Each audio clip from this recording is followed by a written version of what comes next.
Good evening. I'd like to call to order this regularly scheduled meeting of the City Council for the City of Calistoga. It is 6:01 p.m. on Tuesday, June 5th.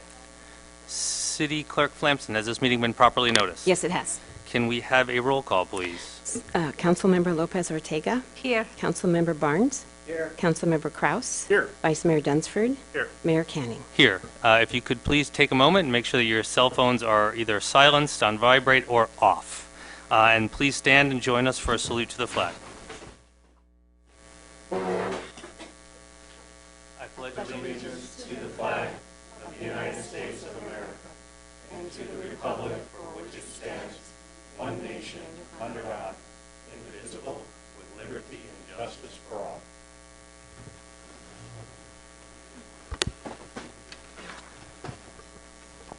Thank you. The council did have a closed session at 5:30 this evening. There was one item. It was public employee performance evaluation under Government Code Section 54957, the employee being the city manager. No reportable action, but it will be an agendized item on the next city council meeting. So thank you very much. I'll now open oral communication on consent items or non-agendized items. This time is set aside to receive comments from the public regarding matters on the consent calendar or matters of municipal concern that are not on the agenda. Pursuant to Government Code Section 54954.3, also known as the Brown Act. However, the council cannot consider any issues or take action on any requests during this comment period. Speakers are encouraged to limit their comments to a maximum of 3 minutes so that all speakers have an opportunity to address the City Council. And as a reminder, there's no allotment of your time to another speaker, and we do adhere strictly to the 3-minute rule. So don't consider me rude when I interrupt you at the end of your 3 minutes. I do have a couple of speaker cards, so I'll start with those first, and then we'll move on to anyone who has not had the opportunity, chose not to fill out a speaker card under this category. So under public comment, I have first Doug Molitor. Should you so choose, but you are not required to do so, share with us your name and your address. All right, thank you, Council. My name is Doug Molitor. I live at 2771 Foothill. And I come before you this evening to request that you again agendize the Memorandum of Understanding between the city and True Life Companies. Call for a vote this time. Don't let it get tabled, and vote it up or down. What I dislike is this getting a little pregnant we are. So first there was the ad, right, which said that the city would accommodate zoning changes. Then there's this MOU, and now they're going to be meeting. Stop this heavy breathing in the back seat of the Mercedes. Don't go along with those elected officials or city executives who are all lathered up to get in this rush to get pregnant. Yellow Rose is greenfield. True Life, the chosen partner in this affair, says they focus on urban infill. Example, 45 townhomes at the Lawrence Caltrain station in Santa Clara, 59 detached townhomes in Barth and Milpitas. Yellow Rose is greenfield, not urban infield. You will also note that those accomplishments were next to regional transportation, which is paramount in almost all definitions of worker housing. Those basics include shops or shopping, schools. Yellow Rose is not near transportation. Yellow Rose is not near any shops providing necessities. Yellow Rose is not within walking distance of existing schools. I'm sure you all remember the Bus to Nowhere program promoted by the city or the Chamber of Commerce. It too was a worker-oriented initiative. What it demonstrated is how naive folks were. This rush to build 250 units is another demonstration of such naivete. Housing and workforce housing is a regional issue, a state issue. We all know this. Calistoga cannot fill the void left by 5,000 homes and apartments that disappeared in the wildfire. Roads, traffic, school expansion, clean water, safety, much, much more are not issues this city should tackle alone. Our city cannot afford to rush off with the first suitor who calls. Calistoga should not ruin its small town trying to solve a regional issue. As I was walking yesterday, You have 30 seconds. oh good, 30 seconds, complexity of bringing 250 homes to town reminded me of Joni Mitchell. And those of you over 50 will sing along if you want. Don't always seems to know, but you don't know what you got when it's gone. Pave paradise. Put up a parking lot. So gentlemen, I ask you to agendize the memorandum between the city and True Life, call for a vote and vote it up or down. No more of this little getting pregnant. Thank you, Don't sir. let our beautiful town fall sway to the first fast-talking visitor with a quick answer to a regional problem. Thank you. Next speaker card I have is for Mr. McNay.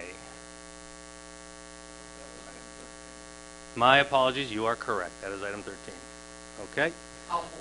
Thank you. All right, I don't have any other speaker cards under oral communications. Is there anyone else wishing to address the council on a consent item or a non-agendized item? Not seeing anyone coming toward the lectern, I will close oral communication, and I'll entertain a motion for adoption of this evening's meeting agenda as presented unless a modification is requested. So moved. Second. We have a motion by Vice Mayor Dunsford, a second by Councilmember Kraus. All those in favor? Aye. Motion carries unanimously. Thank you very much. Council requests and ideas for discussion. Councilmember Lopez Ortega. I just want to remind everybody that we still have almost 2 hours to go to the poll and vote. If you have not yet, so it's still time to do it. Thank you. Thank you. Councilmember Barnes. A couple of things. First, I'd like to thank the community for the support you gave us, the American Legion for Memorial Day. We put on 2 programs. Both were very well attended. We thank you. And we thank you for your contributions by buying a poppy out in front of Calmart. We raised almost $2,100 for post activities. Thank you. And secondly, Mr. Mayor, with your permission, I would like to adjourn the meeting tonight in honor of one of our fallen comrades, Arnold Enderlin. Thank you. Councilmember Kraus. Got two items. One, I noticed that we have a pretty serious water leak over on Lake Street, right where they're going to redo the pavement on in there. And are we looking at totally replacing those pipes, or is this just kind of a coincidence that this thing broke, or is this an ongoing problem down there? It's a very odd coincidence that it happened on the same night. Council, on your agenda on the consent calendar, you're approving the project Lake Street improvements, which includes replacement of the water main. And so it'll be a full replacement of the water main from Fairway all the way down to Washington Street. Great, great. And the other item I have is that the Memorial Park looks very finished with one exception. Can you guess what that exception might be? The plaque to the Memorial Park honoring all of the firefighters in the past. That was Firefighter Memorial Park. And there was a plaque there on a rock that hasn't turned back up yet. So I'm wondering if that's going to be lifted in by a big crane someday, or how that's going to be reestablished. I'll follow up with Mike and Derek. I know it was always, I believe it was, let me follow up with Mike and Derek. I believe it was planned to bring the same memorial back. We've always referred to it, always referenced it. But let me get familiar with what remaining items there are, and I'll come back to City Council with an update. But I believe the intention was to keep it there. Great. That's it for me. Thank you. Vice Mayor Dunsford. Nothing tonight. All right, thank you. I have a couple items. I as well wanted to thank everyone who participated in the Memorial Day services and ceremonies, and also especially thank you to the American Legion, who continues to do that year after year and does a fantastic job doing so. Wanted to congratulate all the graduates in Calistoga, from kindergarten all the way through our college grads. Congratulations to them and to their families for getting them through that milestone of kindergarten and 6th grade and high school. So thank you. And also a reminder, we've got plenty of summer activities for the kids and the adults in the community. We have a fantastic Park and Recreation Services department and program. Whether it's just using the pool for a lap swim or participating in organized activities, please check it out. And as a reminder, if anyone in your family or anyone you know would like to participate, but might not have the financial means to do so, all they simply need to do is let Park and Rec know, and we take care of that, okay? So nobody should be deprived of that service. And then a reminder, Community Forum is tomorrow evening at 6 p.m. in the same facility for an open discussion by the community, as requested by the community, on the Yellow Rose project. And the potential developer will be there as well. With that said, we will move on to the city manager's report. The only comment I had this evening was really in reference to Lake Street, which Gary had alluded to. Earlier today, there was a main break, actually at 2 points on that water main. Mike and his staff have done a great job. They got out there. I'm not sure. Mike, I'm looking for a head nod. Are they still working on the water main as we speak? Okay, they are. So it happened very recently. But as I said before, ironically, on tonight's agenda on the consent calendar is replacement of that main, as well as resurfacing the road and addressing sidewalk issues on both sides of the street. So we're looking forward to approving that project and getting the contractor started as quickly as possible. And maybe one other comment, if you as a resident ever notice challenges with water pressure, you ever experience a leak, certainly call Public Works staff. We can get out there as quickly as we can, like we did today. So thank you. Thank you very much. All right, we're going to skip the proclamations, presentations, and awards for a brief moment while they are brought back over from City Hall. With your consent, I will entertain a motion on the consent calendar as presented unless any item needs to be pulled. I will move the consent calendar. Second?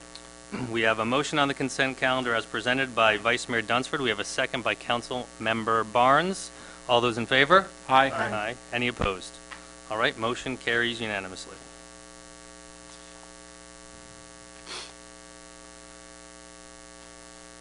Well, my fear is if we go into the next one, it'll be a long period of time. If everyone's okay with waiting a couple minutes, City Hall's not that far. We've got a proclamation and a presentation that are safely kept on the desk at City Hall, not on this desk right now.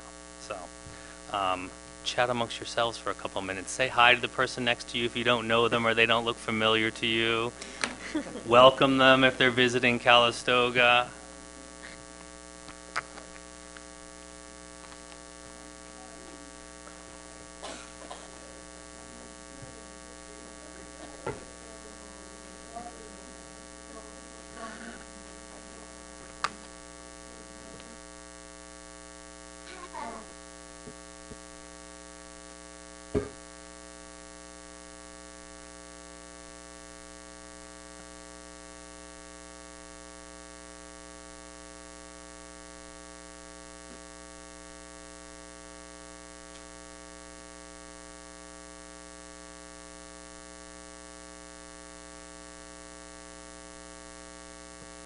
Julie, we were all waiting for you. We can start now.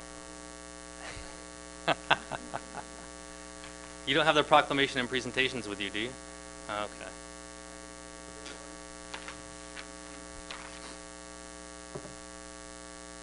Do we have any recent graduates in the audience? We can congratulate them. We have any kids around? No? Any adults who wish they could go back and graduate again? Do things a little differently? No? You got him, Barnes? All right, we'll do the service award first, since that one I do have here. So we will present this evening a service award to Public Works Director Michael Kern for 5 years of service. Michael, if you can approach the podium for us. This is a certificate of sincere appreciation awarded to Mike Kern, Public Works Director, for 5 years of dedicated service to the City of Calistoga, awarded this 5th day of June 2018, signed Chris Canning, Mayor of the City of Calistoga. I, for one, will have to say I've been serving on this council for 8 years, so I am familiar with life before Mike Kern, and we're very happy we've had 5 years with Mike Kern, so please stick with us for quite a while. Thank you, Mike. Thank you. Thank you, Mike.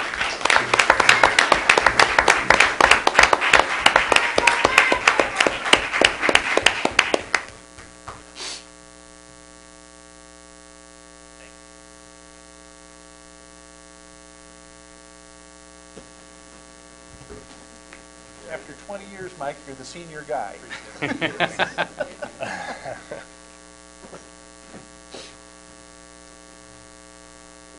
Mike and his team do a fantastic job of taking care of all of us, and we know we have challenges here and there, now and then, and they are quick to react, and they do it well.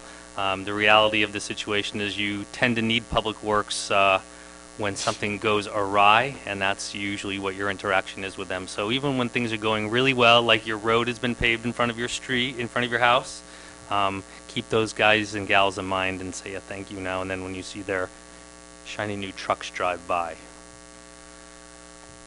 All right. I wonder if she's drafting it. All right, we're going to move on to... Ah, look at that, right on cue.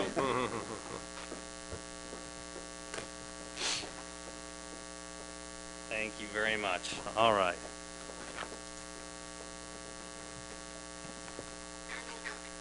Thanks, Kathy.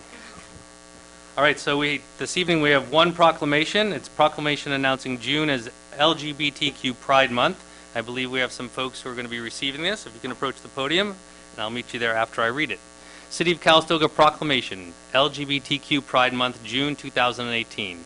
Whereas one of the nation's greatest strengths is the rich diversity of its residents, lesbian, gay, bisexual, transgender, and queer or questioning people form an important part of this national tapestry and contribute to every facet of our society. However, they continue to be marginalized, discriminated against, and physically and emotionally attacked for who they are. And whereas the City of Calistoga recognizes that its entire diverse population deserves equal rights and opposes any oppression and discrimination which diminishes the quality of life for any Calistoga resident or visitor, including those who are lesbian, gay, bisexual, transgender, and queer. And whereas June has become a symbolic month in which lesbian, gay, bisexual, transgender, and queer people, their families, friends, and allies come together in various celebrations of pride.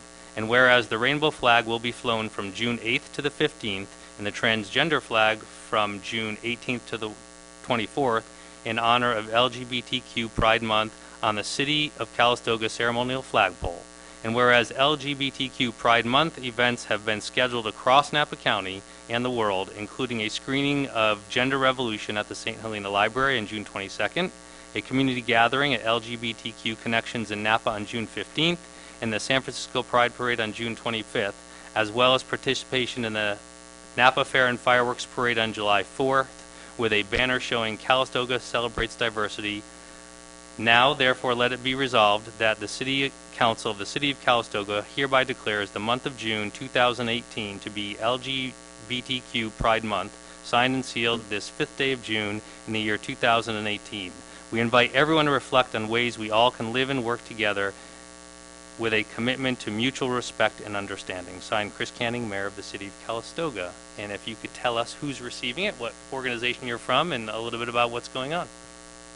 Well, thank you very much. I'm Susan Napoliello. I'm with PFLAG Napa, the Up Valley Support Group, and this is my colleague. I'm Elaine Nepsha of Calistoga. And together, about 2 years ago, we started the Up Valley chapter of PFLAG Napa because we wanted to raise awareness and support for LGBTQ people, their families, their allies. We wanted to provide an opportunity for people to come together on their own journey of opening up and understanding where they are, or as an ally, as an individual. So we have done a number of things. We've invited guests to our monthly meetings. We've talked to the superintendent of schools. We've talked to the mayor. We've talked to representatives from the medical field, the Adventist Health and Ole Health, and we participated in the annual 4th of July parade. And from the response that we've gotten, it's just been amazing how people have stepped up and said, yes, we celebrate diversity. And the young people that are part of the families that come to our support groups, I cannot tell you how many wonderful stories they tell about really feeling like Calistoga is a welcoming place. So we have our two flags. flags, and I'm offering these on behalf of both PFLAG and also on behalf of LGBTQ Connection. We do a lot of partnering with them, and they started this year in the high school. They meet once a week with students from the high school, and they have all kinds of events that are being planned.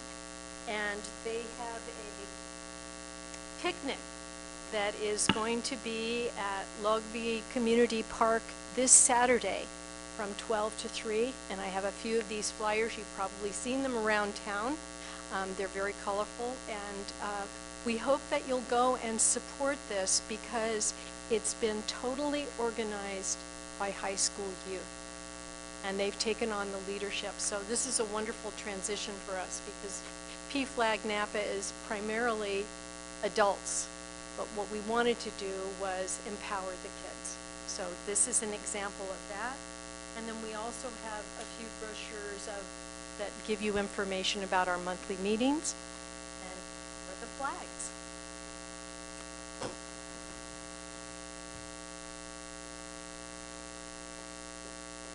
Thank you for what you do and for what your organization does. Could you tell us, for the folks that don't know, what PFLAG stands for? Well, originally it was for parents of gay and lesbian Right. people. Parents and friends. Right. Of lesbians and gays. Now it's just been extended, Right. and it was primarily for gay and lesbian, but now the whole All alphabet inclusive. soup. Thank you.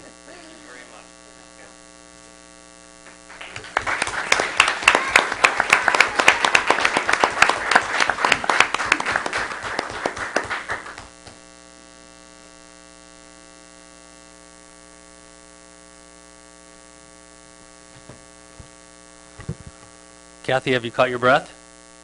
Well done. Get extra credit on that. Jim, take her out to dinner after this meeting. All right, we'll now move on to item number 10, which is a public hearing on the draft City of Calistoga fiscal year 2018-2019 budget. The recommended action this evening is to receive public testimony and provide direction to staff for the preparation of the final fiscal year 2018-2019 budget. Taking us through this item this evening will be City Manager Feek to get us started, and also with the support of the person who really makes all the hard work easy as Administrative Services Director Gloria Leone. Mr. Feek. Yes, thank you, Mr. Mayor. As you had mentioned, the purpose of tonight's meeting is the formal public hearing process. So as council is well aware, since March, we've been meeting multiple times, fire station, as well as here, going over the budget and preparing for the fiscal year starting July 1 through June 30, July 1, 2018 through June 30, 2019. As we've been working on the budget, we're at the point now where tonight's item is to afford residents one formal part in the process where there's a public hearing where comment is taking if there are any recommended changes, additional input that they'd like to provide that's outside of the regular meetings, the work sessions that we've had up to date. And then the council meeting 2 weeks from tonight will be the final council meeting for the budget. That's where the city council actually considers the final budget proposal and you actually adopt the budget. The staff from that point takes it and actually prepares budget books, starts preparing our work plans, and so on and so forth. At the council meeting on May 10th, a couple items that I just want to point out, which aren't reflective in the staff report, and you all have the staff report in front of you. Gloria certainly here is the expert in the budget and can answer any questions you have. But at the May 10th study session with the City Council, we discussed several different items and direction was provided to staff to do a few things. And at this point, I'm not 100% prepared to provide you the formal proposal yet. But one of the items which the council discussed was what would it take to essentially waive recreation program costs? If the city were to provide recreation services as a free program to all people, what would the cost be? Currently, the revenue that we budget that is in this budget is $80,000. So if we were to just say we're going to provide the exact same level of service and not charge anything to provide that service, the city would essentially waive those revenues, and so the impact of the budget would be $80,000. In talking with staff, I do believe that there are going to be some impacts, some additional workload demands. We will have to hire additional staff. Currently, programs are provided many of which through volunteers, but also through paid staff. We do anticipate seeing some additional staff needs to hire part-time, but also to enter into contracts with providers who can provide enhanced services. We don't want to look at just providing the same thing we've always done. We want to try and provide the best services, stuff that people want to participate in. And if the direction from City Council is how do we provide that at no cost to our residents, I think we're going to see a lot of participation, and we expect that we're going to need more coaches, more referees, that sort of thing. Additionally, we'll likely need internal staff to help with the workload that comes with organizing more work. So that's going to be one item which will come to the City Council. We'll be cognizant of your financial goals and policies, such as maintaining debt reserves. We'll continue to fund existing obligations, so on and so forth. Small item, we're proposing to set aside money for Calistoga Affordable Housing, provides a really important program called Rebuilding Calistoga. We'll make sure to have set aside $10,000 and negotiate a new contract with Calistoga Affordable Housing so that they have money that promotes. This is essentially when someone has new steps that need to be repaired in say a mobile home park or some smaller item which wouldn't qualify for a large grant. We have other grant programs we use. This is just making sure there's funding to cover all the needs that come up. Can I interrupt you Yes. just a second there, Dylan? Is that amount of money similar to what we've given towards Rebuild Calistoga in the past? We've given them different levels of funding in the past. At some of the highest peaks, we've provided up to $30,000 a year. Some of those programs and a lot of the construction activities which were being done, many of those programs can be done currently through some of the grants we've received. It takes more time to process those grants. The way they work are essentially loans where when a property sells, the loan gets repaid, so the funding comes back to the city that we can use to benefit someone else down the road. Thank you. The last two items that I would add will be changes to the budget. And as I mentioned before about your Lake Street project tonight, the council had moved $800,000 into next year's budget to pay for Lake Street, and the actual project bid with contingencies came in at $600,000. So recommending that $200,000 difference be set aside into our capital project and debt reserve for the general fund so that we can use that to earmark for those projects which come up, whether it be Sharpstein Plaza, whether it be actual construction of the Oat Hill Mine Trailhead project, the Vine Trail Gateway, these other projects that we're setting aside money to pay for the additional community benefits. And then the last item was we had a presentation from a group of folks, and I believe many of them are here tonight. Certainly, I'd encourage you as well as anyone, if you'd like to make any comments during the public comment period, that's why we have this. But they came and presented some work they've been doing over the last several months about how do we enhance recreational spaces for people in ways that they want to use them. And council provided direction to me to work with landscape architects and look at our existing master plan, both for Logview Park, but also to look at creating a master plan for Lower Washington, so that we have something to guide future projects down the road. Some of the items which were brought up were, we want more picnic space, more green space for recreational opportunities, flexible space that could be used for a variety of programs. But before the council was ready to commit to any one particular item, you had mentioned to the staff, let's look at updating master plans first, so that we have something to guide what it is we want to do down the road. So I think at this point, those are the last items that I'm aware of which will influence the budget proposal. Certainly, we're excited and eager to hear public comment, and then any further direction you have, we'll plan on bringing back a final proposal 2 weeks. All right, council members, any questions? I know you guys have seen this multiple times. Most of the public has seen this, all right. I'll have a comment or two after. All right, I do have 2 speaker cards on this item, which I'll start with. I have Julie Garcia. Julie, should you so choose, but you're not required, please share with us your name, which I've done, and your address. Sure. My name is Julie Garcia, and I live on 1812 Foothill Boulevard. And good evening, everybody. I'm here representing the leadership group called Adelante. The group Adelante is composed of community members, and we have been working on improving the recreation opportunities in Calistoga for the past year. Our work began a couple of years ago with a town hall meeting where the community expressed that Calistoga was needing more things to do. This includes children, families, teens, and seniors. We held a design event where over 100 people participated and shared their ideas of a master recreation plan that we call our dream. And because dreams come true, we're pretty sure it will happen.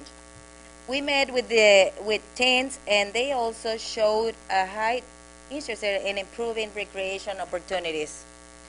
We present our ideas and plan to the mayor and city council members, like a couple weeks ago or so, at the city budget meeting. We have met with other community groups like Little League, dog parks, and garden boosters, park and recreations. We all know that having outdoor recreation opportunities improves overall health. We love our community, and we are here to propose a solution to improve our beloved community. Our first step or idea is to redesign Lotby Park. We feel that redesigning Lotby Park, something that we have existing, it may not take so much, money. And I have a list that over 150 signatures from parents around town that they're willing to put hands-on if it's needed, to lower the cost. So thank you for your time and consideration. Thank you very much. Thank you. And Thank you. Do you have a question? Do you have a question, or? I was going to say that we did receive a longer presentation with a little more detail at our last budget meeting from the Adelante Group, and it was clear that a large number of people have been doing a lot of work. How long have you guys been meeting? A year. Every Monday? Every Monday. For a year. For a year. And the work that they produced with volunteer input, designers, architects, people in the fitness industry, it was very clear that they are focused and efficient. So we certainly appreciated that presentation. Thank you. Next up, I have Luis. Luis, welcome back. Good evening, everybody. My name is Luis Bernal, and I live in 1445 Lake Street in Calistoga. I've been living here for around 20 years. And in our project, I'm going to explain a little bit what is our master plan. Our master plan is divided in two phases. Phase one, how Dylan says in a short term, it could be a Lotby Park, where we suggest to create a soccer field, a permanent soccer field, a barbecue area, jogging trail, workout stations. That one is going to be in a short time because they already have a parking lot and a bedroom. And in a long term, it could be the Lower Washington, just where the water factory is, just right on that side. In that area, we are suggesting to create a skateboard park, bicycle trail, baseball fields, and a dog park. The dog park is already there, but just need to include it right there. We understand that there is always a budget to follow. For that reason, we are flexible, comprehensive, and we can adjust to your budget. We are not asking everything right away. It can be easier if we as a community can help to build it together in many ways. We know this is a project that might take some time to make it true, but our grandsons, seniors, teens, yellow, white, Latin, and a pink, red, everybody want to appreciate it to you. All right, that's it. Thank you. Thank you very much, Luis.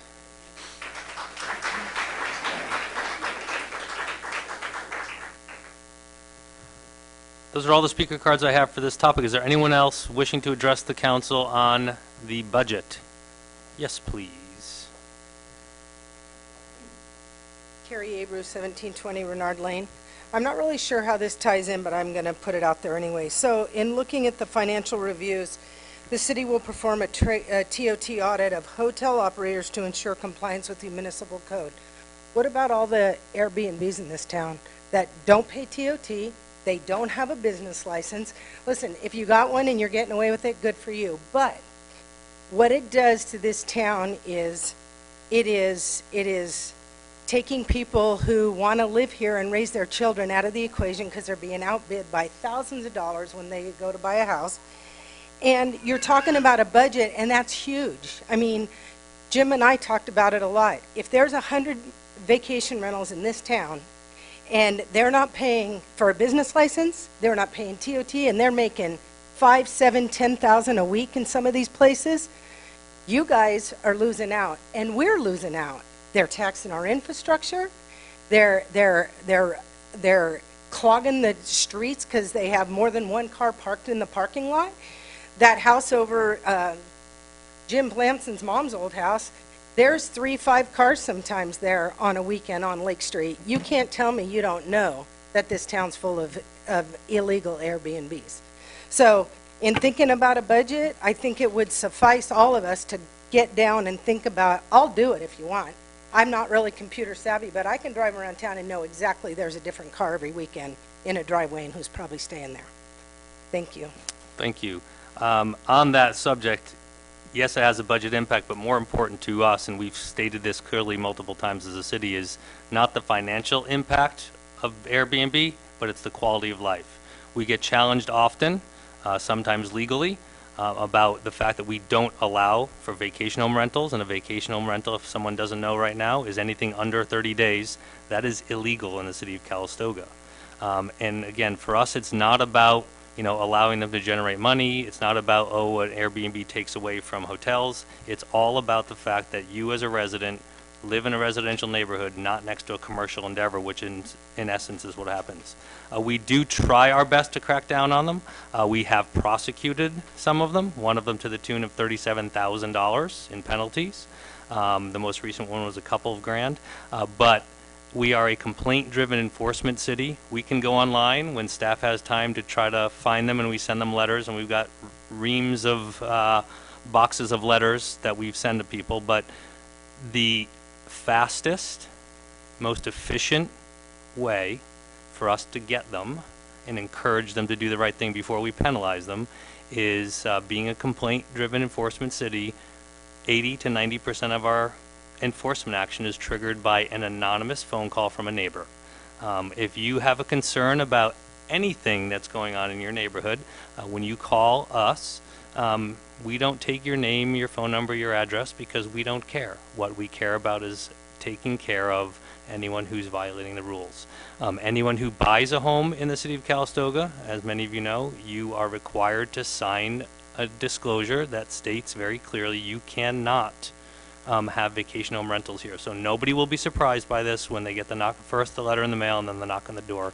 And Carrie's comment about people buying homes for the purpose of vacation home rental, that drives the market up artificially, and it removes housing stock in a community that is desperate for housing. So if you are doing it, change that tune quickly. If you're not doing it and you do have a concern of a particular address, no need for you to engage. Just simply call us, and we have a compliance team that takes care of that. And because we now have an administrative compliance element with fines associated with them, people's attitude and people's behavior tends to change pretty quickly. All right, so thank you very much for bringing that up.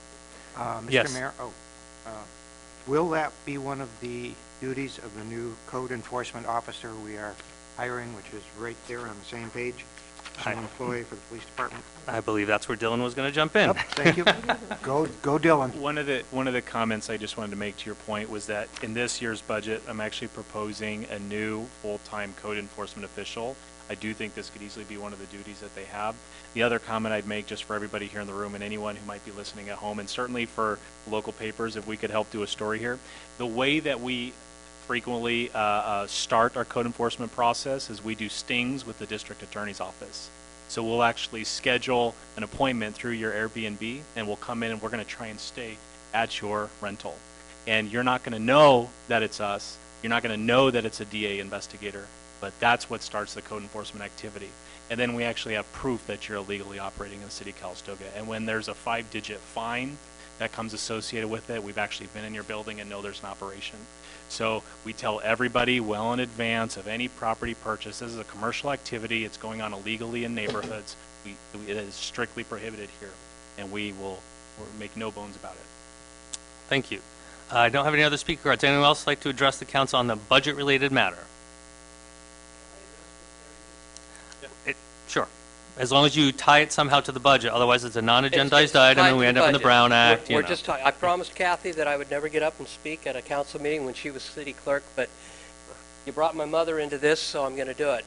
That house, the house I grew up in, is owned by my stepbrother. He bought it from my mom about 8 years ago. He owns a hotel management company in Marin County, and he's never charged one dime of rent for the use of that house.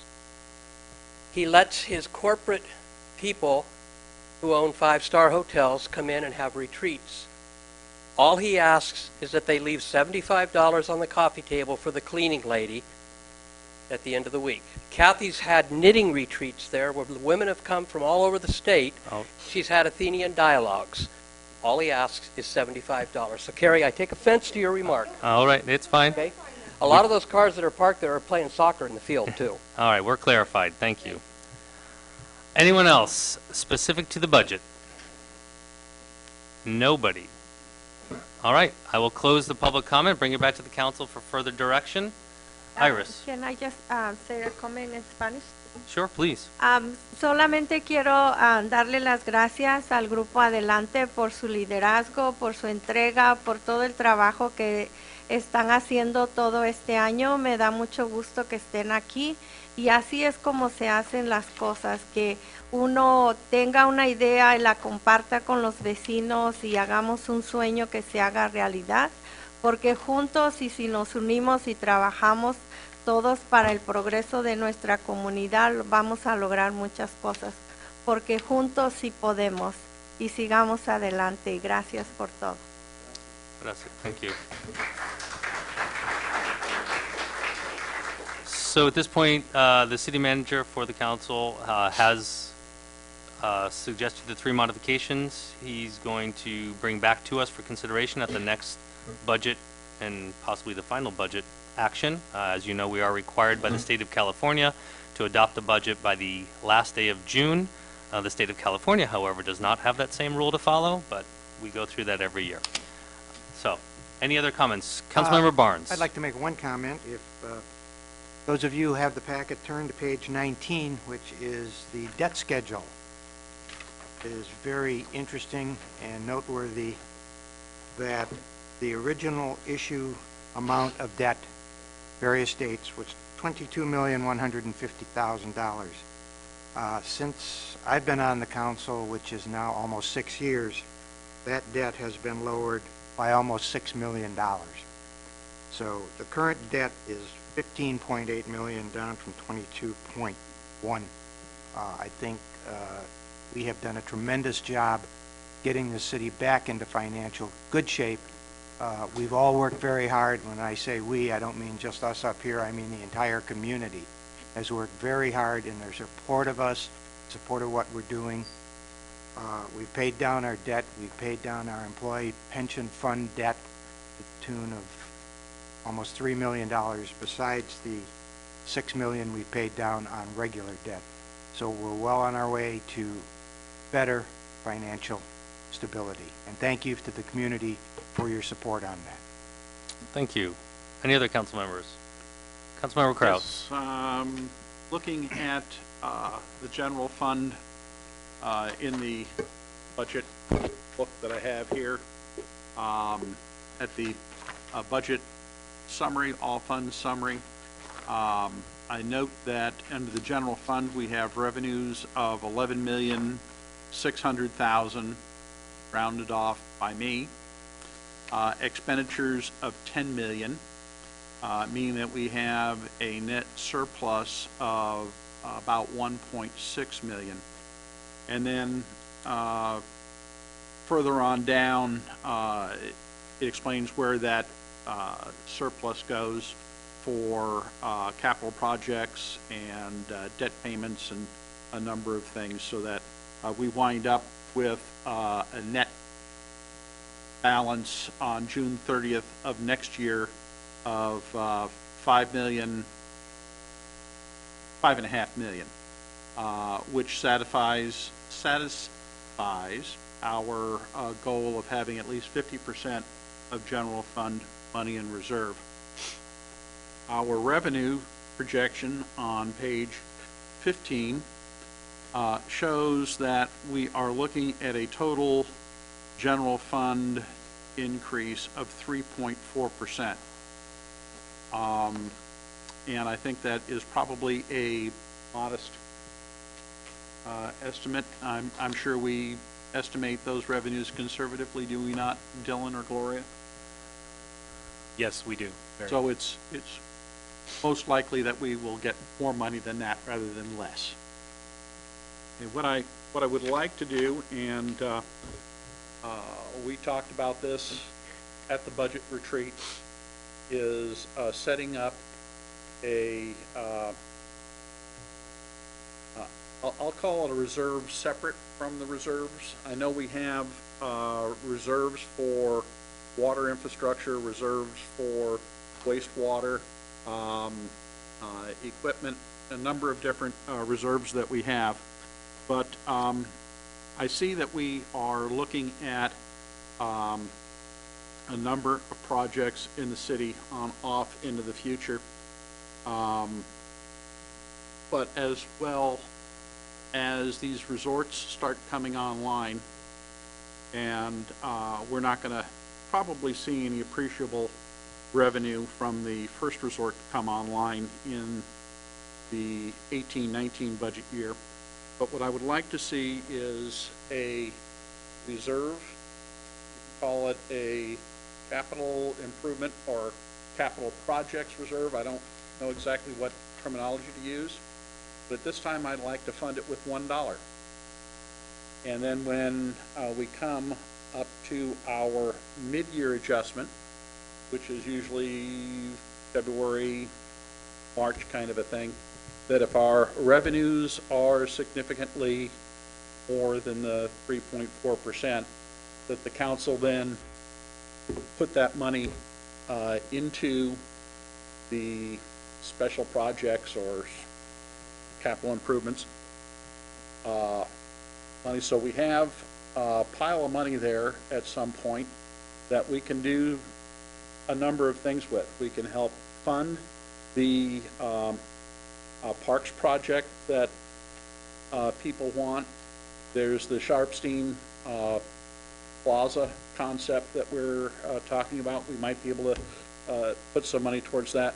But the other thing is that we have money there that we can use towards additional capital improvements that are necessary in water and wastewater, so that maybe we can speed some of that stuff up and take it off of that burden off the ratepayers in those categories. So again, it's $1 right now, but at the mid-year it might be several $100,000. Would be what I would suspect. And it would also be at the discretion of this council as to how much money we would transfer into that at that time. So sort of like a Jerry Brown rainy day fund, but for public works? He's not Governor Moonbeam anymore. You know, he's actually turned out to be pretty conservative. But yeah, I think it's in, you know, setting the money aside so that we're not taking money out of reserves especially, but we're taking money out of something that we've set up specifically for something special, or you call it a special needs fund. Supplemental reserves. Supplemental reserve, but you know, it would be subject to the same financial expenditure requirements that we have for anything else. But if we spend this money, we're not saying we're running our reserves below the 50% that below the goal. Yeah. Okay. We have, so. City Manager, you capture that? Yeah, the one clarification I just asked, and if you remember back to last, I don't have the slides in front of us obviously, but one of the things that we did do is we did establish 3 different reserve accounts we call them capital project and debt reserve. So there's one in the general fund, one in the water fund, one in the wastewater fund. and they're not funded yet, and we would do that as part of the mid-year adjustment. What I'll take back at this, I don't know that we need to create a second reserve, because these are all in addition to the $5.5 million reserve over here. Correct. But what I will take note of is when we get our actual revenues in, whether it's your collections from property tax collections, whether it's a sales tax projection, or even a hotel tax projection, which was maybe higher than we forecasted it to be. Typically, these items we bring to the finance subcommittee, which is Jim and Gary. We talk about it, and we can bring a proposal to the city council. But if we get extra revenues, that was the idea behind these project reserve funds. I think that they're in place, assuming you didn't want an extra As long as we can use that, it's understood that we can use that general fund money. Yep. In the wastewater accounts, as well as use it for park and recreation. Yeah, that we can move it around a bit if we need to. Yeah. Correct. But we still maintain our 50%. These funds are they're essentially unrestricted funds from an accounting perspective. You can delegate and you can set the money towards any project you want, and we want that to be a city council decision where staff isn't spending them. It's city council deciding how that money's going to be spent. Okay, well, and I would withdraw my. We won't start another fund. We won't start another fund, but Okay. I think it's very clear that I want to make sure that as we start getting in, I'll call it unanticipated revenue, that we put it towards things that we know we're going to want in the future. Right. Any other council members? So, Dylan, do you have enough direction? We're all comfortable clearly with the 3 modifications you're going to make, as well as any feedback you got. All right. Yep. Thank you very much. Moving on. So for the public's benefit, the next city council meeting is the final budget review, unless any modifications are requested at that point. And the budget will be available in advance of that meeting in its entirety, beginning when? It is now. I'm not going to commit. Gloria does all the work herself, and special thanks to Gloria for all the work to get us up to this point. It'll certainly be as part of the agenda. It'll be included. I'm not sure how it'll be. These minor changes shouldn't take very long. So the final budget proposal that comes to council will be ready certainly by the time of the meeting. But if we can get it out sooner, then Well, the latest it gets published is the Friday before. correct. But for the most part, if people want to see all the detail items, they can go look at any of the several meetings we've had before. It's already there. These couple items will be they won't be significant. It's updating worksheets is what we're doing at this point, and then getting those worksheets in, making sure all the numbers match and all that for final review. And as we've stated before, all of our financial documents, all of our budgets, whether they be current operating or future operating, are public, fully transparent, and available, despite other recommendations along the line. So it is there for you to see in advance and educate yourself on them. Thank you very much. Moving on to item number 11, presentation from the Calistoga Promise in consideration of entering into a memorandum of understanding, also known as an MOU, in support of Calistoga Promise. The recommended action is to authorize the city manager to enter into a memorandum of understanding in support of Calistoga Promise. Taking us through this evening to begin will be City Manager Feek to kick it off. Yes, I'm not going to spend a whole lot of time introducing their item because we're certainly eager to have them here, but with us today are a few members of the community. I'll ask them to introduce themselves, and they'd have a presentation that they'd like the city council to consider. We're certainly supportive of the concept from a city staff perspective, but we thought it's important that they come to city council. And Carla, I'll hand it over to you. Thank you, Dylan. Carla Serber. I'm also a teacher at the high school and run the College and Career Center. And Maria DiGiulio and I are very happy to be here tonight and very thankful for this opportunity to present this little project we've been working on. So when we began exploring the idea of a Promise program 2 years ago, we formulated a driving question.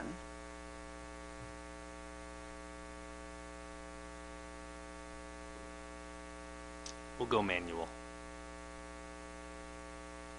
Aha. Did you do that or did I? There, I did There it we that go. time. Good. So this driving question has guided our exploration as we've been looking at Promise programs all over the country. So we wanted to know, what if we could engage the entire community in a movement to ensure all students have the expectations, resources, and skills to complete post-secondary education and be successful in the career of their choice. We have had the opportunity to speak with Promise programs all over the country. I went to a national conference in Kalamazoo last year. This is rolling away from me here. And there are, just to give you an idea, there are over 80 Promise programs in the state of California alone. So we've had the good fortune of speaking to Long Beach Promise program, Santa Barbara Promise program. We've met folks from the Richmond Scholars program and Stockton Scholars and Oakland Promise as well. And all of those folks are willing to share with us their successes, but also their missteps, which is really helpful because we want to be sure that whatever we design, whatever we put out there is going to be successful and sustainable. A promise needs to be kept, right? So here's basically what we've learned, that all successful Promise programs have these essential items in place. They are place-based, meaning we can't just say, okay, Richmond, how'd you do yours?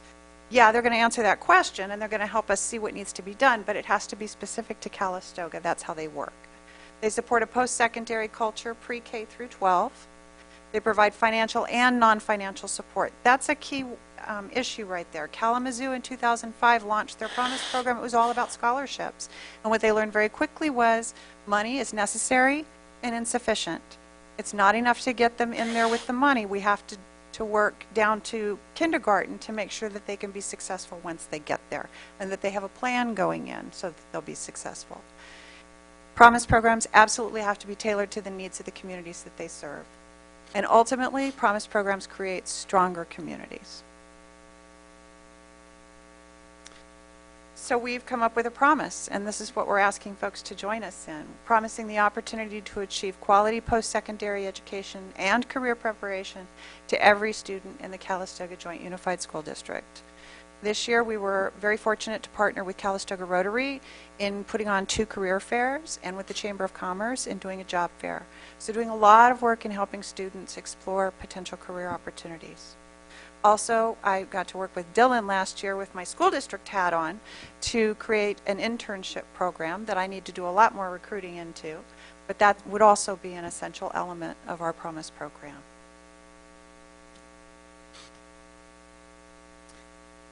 To keep this promise, we need to empower families, and we need to continue to build our internship program, help students with career exploration.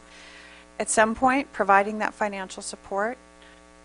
Just to give you an example, our last graduating class of 45 students, they have a financial aid gap.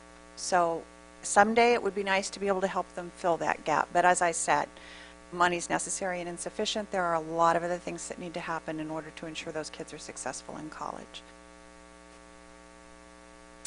We need to mentor every graduate. The state of Tennessee has a Promise program, and one of their big learning opportunities was that you get them there and you have to continue to mentor them so that they'll be successful. Most of our students who just graduated and are going away to college are first-generation college students. So they don't have that resource at home, and it would be awesome if our Promise program could help mentor those students once they're in college. Tennessee created a manual, and they give it to all their mentors, and it tells them this is what you do week 1 of college, and this is what you do. So all volunteer mentors, they've got their book, they call their mentees, and it's working really well for them. Wanted to give you an idea of what some other cities are doing. So here's 3 cities close to home. Stockton used a California Community Foundation grant to help launch their Promise program. The City of Oakland has provided some funding for their Promise program, but mostly they launched it in an idea and initiative.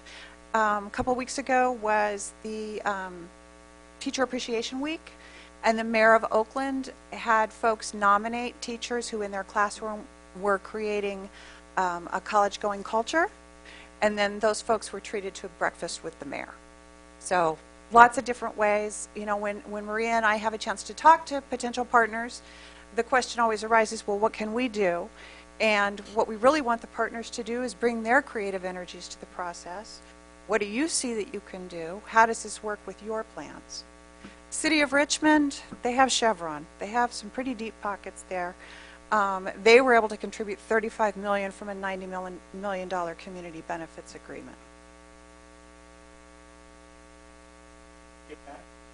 Right? Well, I would say the community of Richmond paid a pretty high price for those millions. When I taught in Vallejo, all of my students had asthma. So, yeah. And many of those students still get a check from Chevron.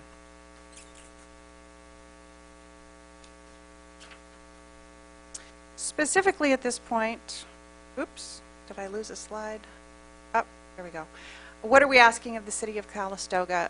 To collaborate with us, to help us fulfill this promise, collaborating with the school district as we've been doing, creating that internship program, to ensure that our students are graduating college and career ready.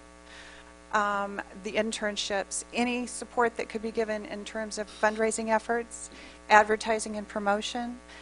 When I got to go to Kalamazoo to PromiseNet, the City of Kalamazoo has these beautiful banners that are portraits of their Promise scholars with their college pennant on the street. You know, it's just that way of putting out there that message that we support post-secondary education and career exploration. So lots of possibilities for how the city could be involved.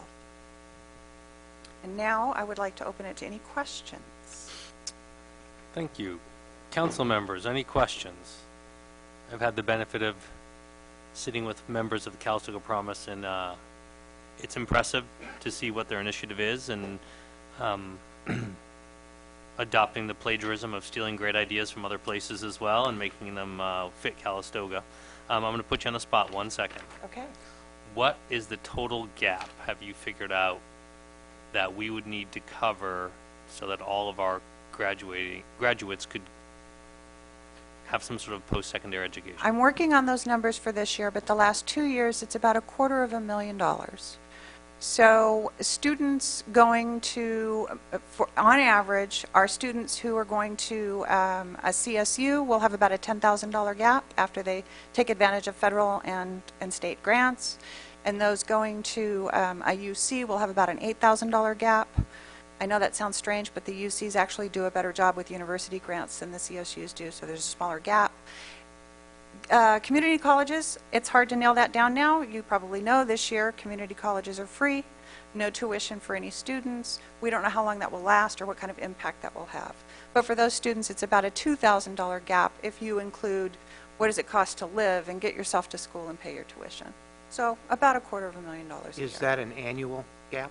Yes. So 10,000 is an annual gap, so if you can graduate in 4 years, that's a $40,000 gap. Correct. So it's cumulative, quarter of a million the first year, and then another quarter after that. Some if you Promise start programs support students just the first year. There's a couple of ways to do it. Promise programs can do last dollar scholarships where they're filling that financial aid gap, or they can do first dollar scholarships where they just give every student $2,000 or whatever it is. But yes, if you're doing last dollar and you're promising 2 years or 4 years, then yes, it's a cumulative because you've got. So you're probably going to have several millions rolling every year. Right.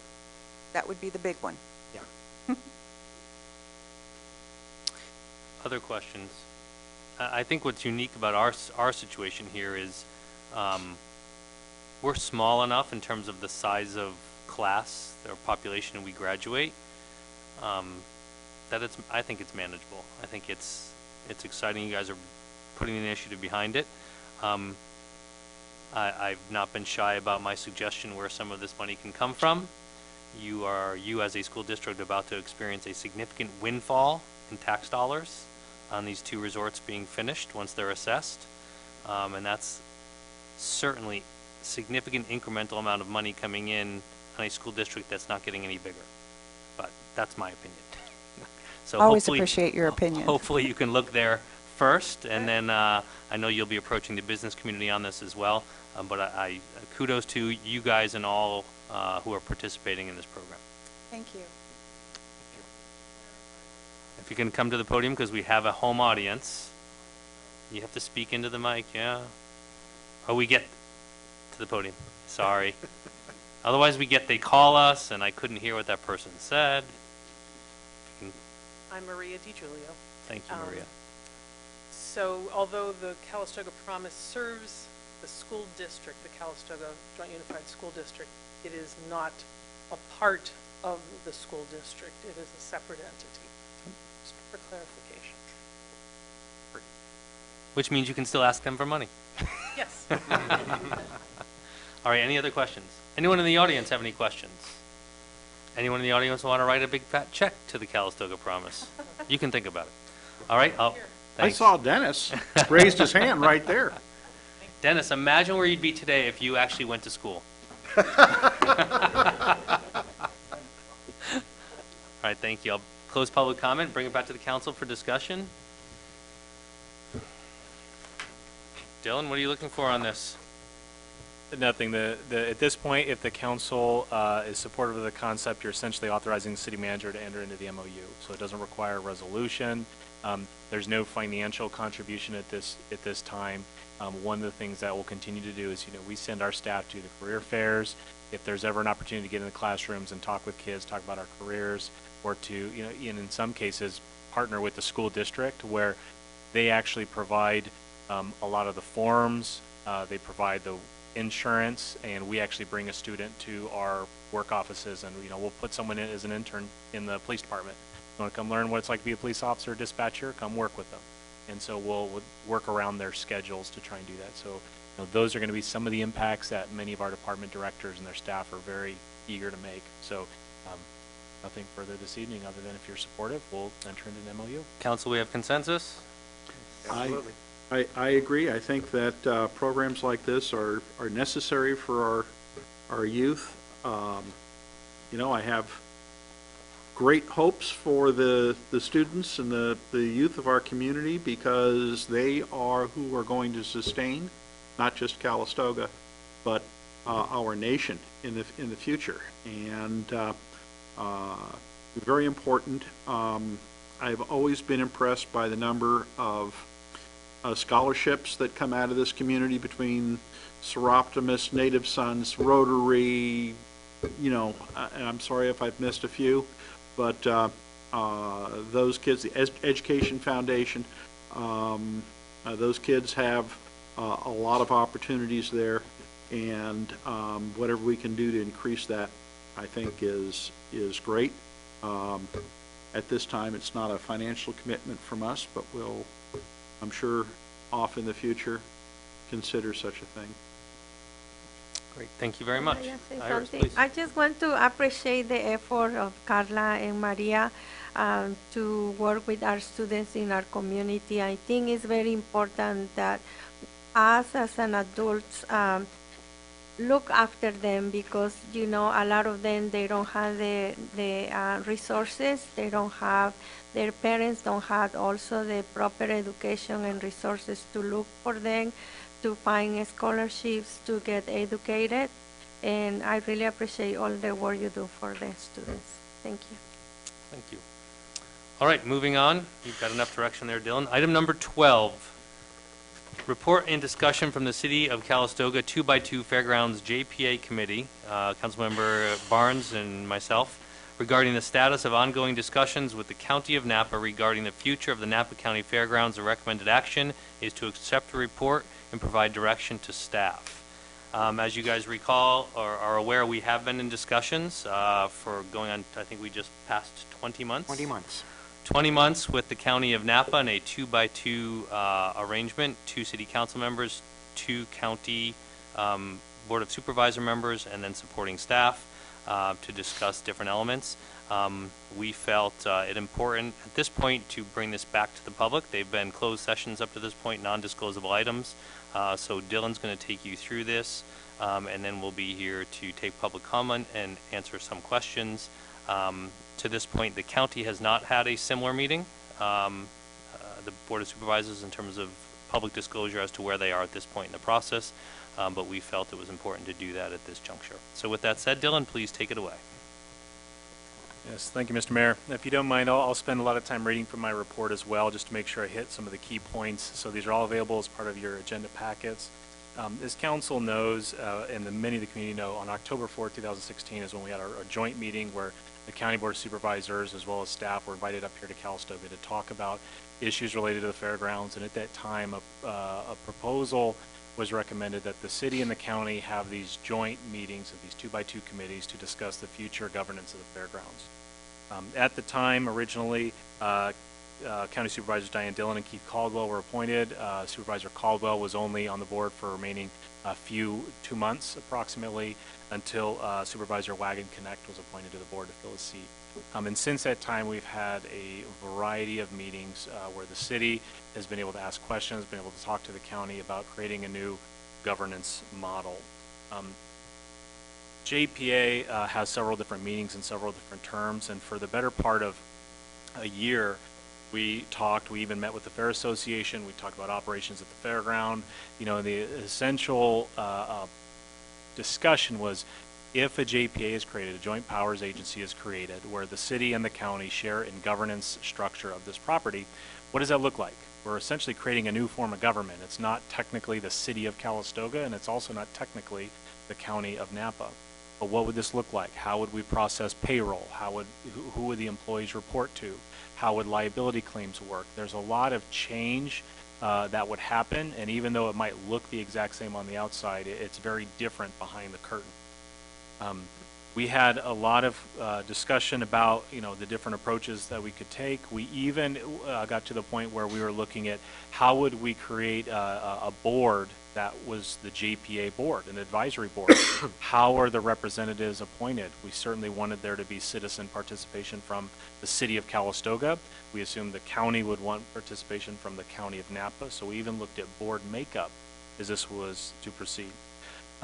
We even went as far as drafting transition plans. So if there is a transition period, we adopt the JPA at this point in time, and there's a remaining contract with a fair association, what does a transition plan look like? How does that work in the interim? Because even with the transition in governance, there would be, you know, needs to hold fairs and event rentals and do RV parking and races and so on and so forth. Unfortunately, much like many things in the valley, October 2017 came and had a direct impact on the discussions we had with the county. We had actually prepared agendized, and we're getting ready to agendize items for the latter part of October, where the County Board of Supervisors and then the City of Calistoga were going to be considering an actual draft JPA agreement and offering that to the public for comment and for feedback on, this is what we've talked about, these are the items, what do you think? You know, we have certainly wanted to come back to our community and ask what are their thoughts, what are their perspective. I will say at no time did the 2x2 committee, were they discussing uses of the property in the sense of this is what we want to see here or this is what we want to say there. I've heard a lot of comments from people, being the city manager, of, you know, what's going to happen there. This was about a 30,000 foot view about a governance model. How do we change the way that this fairgrounds looks now into the future, and how do we govern it differently, where we can leverage debt, where we can talk about the city of Calistoga having direct input on what goes on at that property, because up to this point, permitting, law enforcement, many of these activities all go through the county, and this is a property right in the heart of our city. Immediately following the fires, the city received an email from the Deputy County CEO, Helene Franke, which essentially said, board and staff simply don't have the capacity to take on anything other than the huge recovery effort that is underway. So for a brief period of time, all of our joint discussions with the county had been on hiatus, and we just waited while we were working to restore properties and address immediate impacts of the fire. It was a very reasonable request, and the county had to focus all of their efforts on that recovery effort. There still are to this day, but we recommenced discussions in January of 2018. The difference in January 2018 was that the county had an environment and atmosphere around them that was just different. It had been altered. The county had, at the time we met, 88,000 hours of overtime associated with the fire. And to put that into perspective, I don't know what the dollar cost is, but they are still waiting for FEMA reimbursements from the Napa earthquake. So several years later, they're still waiting to get money recovered that is covered by FEMA, and they're still waiting on the check. So 88,000 hours to address the immediate impact of getting people taken care of, and the county's going to pay those costs, but they had to realize that this is going to be very impactful for future budgets, and they have a lot of priorities. They have to build a jail. They don't know when those revenues are coming in. They also have a state law which changed how properties are assessed. So properties impacted by these fires, are no longer going to be receiving tax revenue from those properties. So it also has a lasting impact from now and into multiple years down the road. We were certainly understanding of the county's position. And as we said at the original meeting in October 2016, the city has always had an interest in this property because it's right in the heart of our city. And should it ever trade hands, we were first in line. It was actually said in a public meeting. And so understanding what the county's position was, we had preliminary conversations, if you will, about what if the city purchases the land? What would that look like? And so the scope of these 2x2 meetings, we continue to talk JPA, but also talk about what if the city became the purchaser? What if we own the land? The subcommittee, let me read a little section. The subcommittee discussed possible terms of sale whereby the city could purchase the land under California Government Code 54956.8. The City Council adjourned a closed session meeting on Tuesday, March 20th to discuss price, terms, and possible acquisition of the property. While the city can and does adjourn into closed session to discuss negotiation strategy, pricing, and or terms of payment which are eligible reasons to go into closed session, the council must take any action in an open public meeting to officially purchase any property or to proceed with this. The city of Calistoga is interested in acquiring the property based on its current zoning, which is public land. The zoning district represents current uses on the property, including recreational, park-type uses within the community. There are existing legal non-conforming uses, such as 2 residential structures, and the city believes the property should be valued as current use when determining a purchase price. It's unclear whether the county of Napa would be willing to sell the property based on its current use. Rather, there's also been discussion by county representatives that they would be requesting a sales price which reflects a different zoning designation, that of a highest and best use, such as commercial or residential zoning. As a result, there remains a gap in the perceived value of the property and acquisition price between the city and county at this time. We'll continue to discuss with the county possible acquisition of the property. To date, and I'm going to step out on a limb here, the city has made multiple offers to purchase the property. Those offers would be required to come back to the city council and discussed in an open session. But at this point, it's been early negotiation strategy on the land. In addition, the city would be assuming ownership of the land, buildings, and deferred improvements maintenance, and must consider any future costs associated with any land purchase, liabilities associated with deteriorated buildings, deferred maintenance, with infrastructure, both above ground and underground, that is in severe need of repair. So there's a significant cost and impact for the city. And we talked about a rosy budget picture. We want to make sure and preserve and protect that rosy budget picture from now and into the future as well. But this is important land. That is public land. It's been historically used as public land right in the heart of our city. And I think please feel free, Jim or Chris, and this would be the summary of my talking points. I've been party to these discussions over the last 20 months now. The whole purpose is this is our central park. This is right in the heart of Calistoga. This impacts us and our residents more than anybody else. We're always interested and always willing to discuss its future, and we're grateful that the county has been entertaining these discussions. And at this point, currently, there remains a different perception or a gap, if you will, on the price that should be paid to acquire the land. That is the end of my report. Thank you very much. Good summary. Councilmember Barnes and myself have been involved in this, along with Dylan, for 20 months. We have periodically come back and checked in with the council to make sure that any steps we were taking was in alignment with what their thoughts, beliefs, and initiatives were. As Dylan has mentioned, we have made multiple offers to the county. As a result of those offers not being accepted to this point, we can't share with you what those numbers are until there's an acceptance. Then it becomes a public process, which we come back to the public and you weigh in on, yes, you should buy it, no, you shouldn't, here's how much you should pay, here's why you shouldn't, et cetera. So to this point, we are, when a question's asked, if public has comment, you'll probably see us pause first because we are in a non-disclosable situation and we do not want to risk our first right at this property as the adjacent government entity, and we don't want to risk defaulting, if you will, and having it go beyond that. So what I am happy to say or encouraged by is that the county does keep coming back to us, which is positive. And they are in a very unique situation. You know, as you all know from our meeting, the community meeting we had in late August, early September, we were heading down a path where by October we were going to bring it back to the council and the public for a yay or nay on whether we went JPA, and certainly circumstances have changed. I don't know if Councilmember Barnes has anything to add or any other council members, but I will open it to public comment after that. Yeah, I mean, you two guys have summed it up wonderfully, and it's what happened over the last 20 months. I certainly don't fault the county. They were willing partners from day one on the JPA concept. We worked long and hard at it.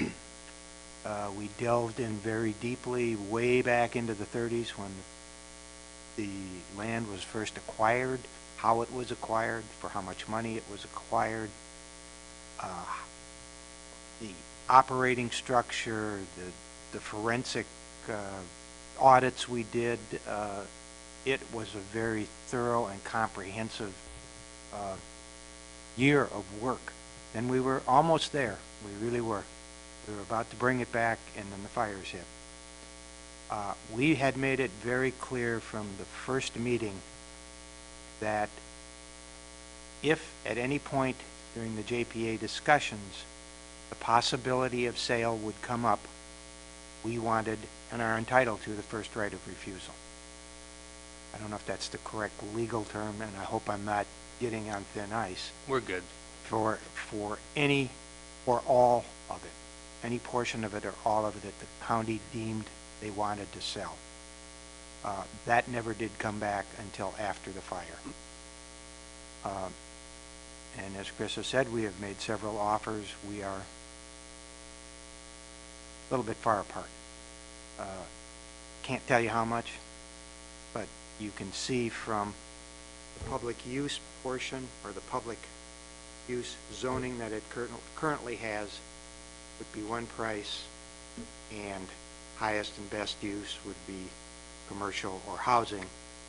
The differences in those two definitions are huge. So that's where we are. That's where we're going to have to stay. They own the land. We are a supplicant buyer. And it's safe to say that in October of 2016, when we first made the offer that we would be a willing partner to purchase the land, at that moment in time, we certainly had no clue how we were going to pay for it. Fast forward, there has been some significant financial due diligence done on behalf of Gloria Dillon and also an outside finance consultant. So we're very comfortable that we are in the offers we've made to this point, on the terms and conditions that we have brought back to the council for consideration, that the council has modified during those closed sessions, that we're certainly living within our means. Because at the end of the day, while this is a once-in-a-lifetime opportunity to acquire this land that we have had no jurisdiction over for coming up on 80 years, some parcels longer than that, it's certainly, you're not a hero if you buy it and then you end up broke as a result of it. You have to blow up the city. Yeah, and as Dylan mentioned, we have to look at two elements, not just the acquisition of it, but then all of the deferred maintenance that's come with it. So you don't want to spend all your money to buy the house and then not be able to do anything to the house. And that's where we're at this point. So anyone else? Well, I mean, I would say whether the city owns it or not, I think this council has expressed clearly that we certainly do not favor the highest and best use of that property in terms of any future residential development or commercial development. We see it for what it is. It's a community asset. It's open space, and it should be valued as such. And I think also a good point of clarification for the public is that if the county were to sell it to somebody else, that other new owner would have to come before the city for any sort of intensification, rezoning, etc. So we certainly don't want to take any significant risk. We've done a lot, this council's done a lot to get ourselves into the financial position that we're in. And I think we just have to kind of sit it out, see how things go. I think it's important to note why it is the city chose to involve itself to begin with in this. And that is, there was and is widespread dissatisfaction with what's happening over at the fairgrounds right now. The buildings are getting in worse shape by the day. The golf course is a mess. The fair event is missing in action practically. There are a whole host of things that this community is dissatisfied with and hopeful that they will improve. And that's where the idea of the joint powers agreement came from, and you've just heard how it's morphed. But my feeling is the highest and best use of that property is what it is right now. And I think we, if it was to be sold to the city or a portion of it sold to the city, we need park space. We searched all around to find a place to put the preschool. If you follow what's been happening on city council, we were able to place the preschool building over there. It would be nice to expand part of Logvy Park into some space over there. So if it was to be purchased by the city, that's where my interest would be, preserving the buildings or renovating the buildings to the point where they're of good service. Those buildings were essential when the Valley Fire ran through Middletown. If the Tubbs Fire hadn't been as close as it was to Calistoga, it would have been key to the safety and survival of people evacuated as a result of that disaster. There'll be disasters in the future that facilities like that will be necessary. The camping there provides an affordable way for folks to come in and enjoy the city of Calistoga. So its highest and best use from my perspective is as it's being used now. I hope that if the county elects to continue the course over there themselves, that they make the improvements that we would have made. And just as a point of clarification to what Gary has said, the conditions of the building, the impact of and the conditions of the property are certainly not the fault of a lot of folks who've tried very hard, that being a fair board, a fair association, lots and lots of volunteers. The county will be, and after pressed for a while, has admitted, they have not been the best landlord for about 40 years.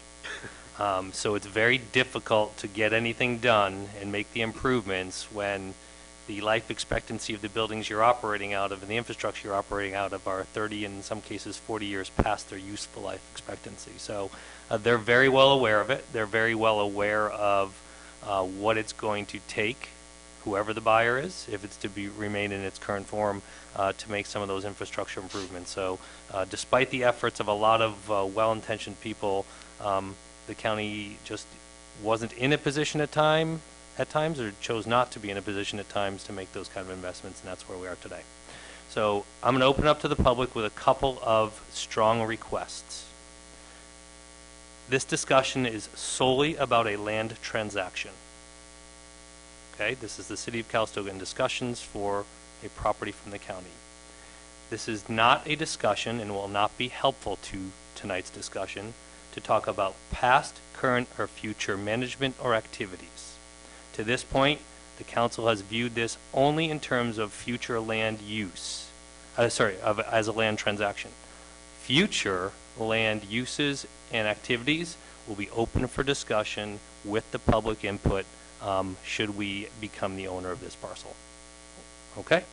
With that said, I don't have any speaker cards on this item, but if anyone, yes, sir, please, and the 3-minute rule still applies. So I find this all very interesting because, of course, my reason for being here today was Yellow Rose, which we have a suitor who is looking for highest and best use, and we have this lovely fairground, and we don't want to pay highest and best use. I find this contrast very interesting. Of course, we have public property and private property, and we have those issues. I think as far as keeping the first rights, I think as far as purchasing that, I think it's an excellent idea. I think as far as keeping a 40, 60-year-old fairground exactly as it was, I think that's a bad idea. I think there are new options, there are new ways, there might even be ways for using the land to pay for its purchase. I'm not going to go into anything like that, but the county looks at market value, and I believe that that's the way Napa cities operate now because of the ag preserve. There's only a little bit of land. That's the issue with Yellow Rose. But I think also that, the highest and best use from Napa perspective is not the highest and best use Calistoga perspective. And I think rebuilding or whatever that exists because we have an emotional attachment to some old buildings is not right. So I think I want to make sure you understand this is a direct parallel to Yellow Rose, highest and best use, and thank you. With only one minor difference between the two. One major difference. One's private property, one's public property. Well, what is for clarification, one is zoned as Yellow Rose is zoned as a residential property. They have every right. Rural residential. Right. Residential nonetheless. Rural residential. Rural residential, but they're based on that zoning, they're allowed to build 90 units out there today. 90 units, not 200. I know, I'm just saying. We'll stick on this topic. Anyone else with a comment on this topic? Yes, please. Should you so choose, share with us your name and address. All right, Ira, you can go first. You beat the big guy, Ira. My name is Ira Warm, and I live at 1467 Fairway Vista Court. Good evening. So the remarks today, I had certain things I was planning to say, but the remarks today are something different than what's been reported in the newspapers. The account in the report in the newspapers, at least as I read it, the report in the newspapers indicates that the county supervisors made a decision not to sell the property and that they were going to operate the fairgrounds directly. So just if I can clarify that for you. Okay. So because of the contract that they have with the Fair Association, the Fair Board, they are required to give notice, and that contract is coming to fruition at the end of this year. So they are two separate activities. So the county Board of Supervisors, the county, in its relationship and contractual obligation to the Fair Board and Fair Association, is doing that. At the same time, they're negotiating with us. They have to run a parallel path, because if things don't work out with the city and there's no sale that happens, they will have this fairgrounds that they need to do something with come December of 2018.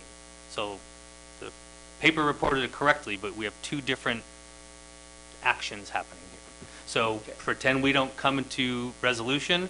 The county is now on record as stating that January 1st, the county will take over operation of the fairground. Okay. So, Well, in that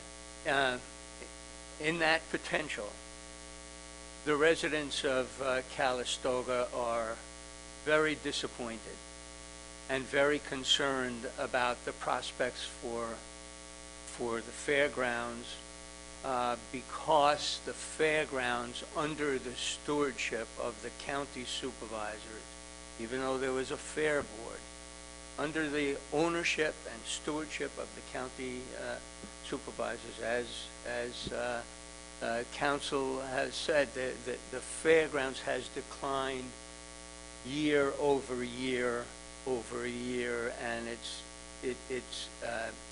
at a current state where it is much closer to completely in disrepair than functional, and that's for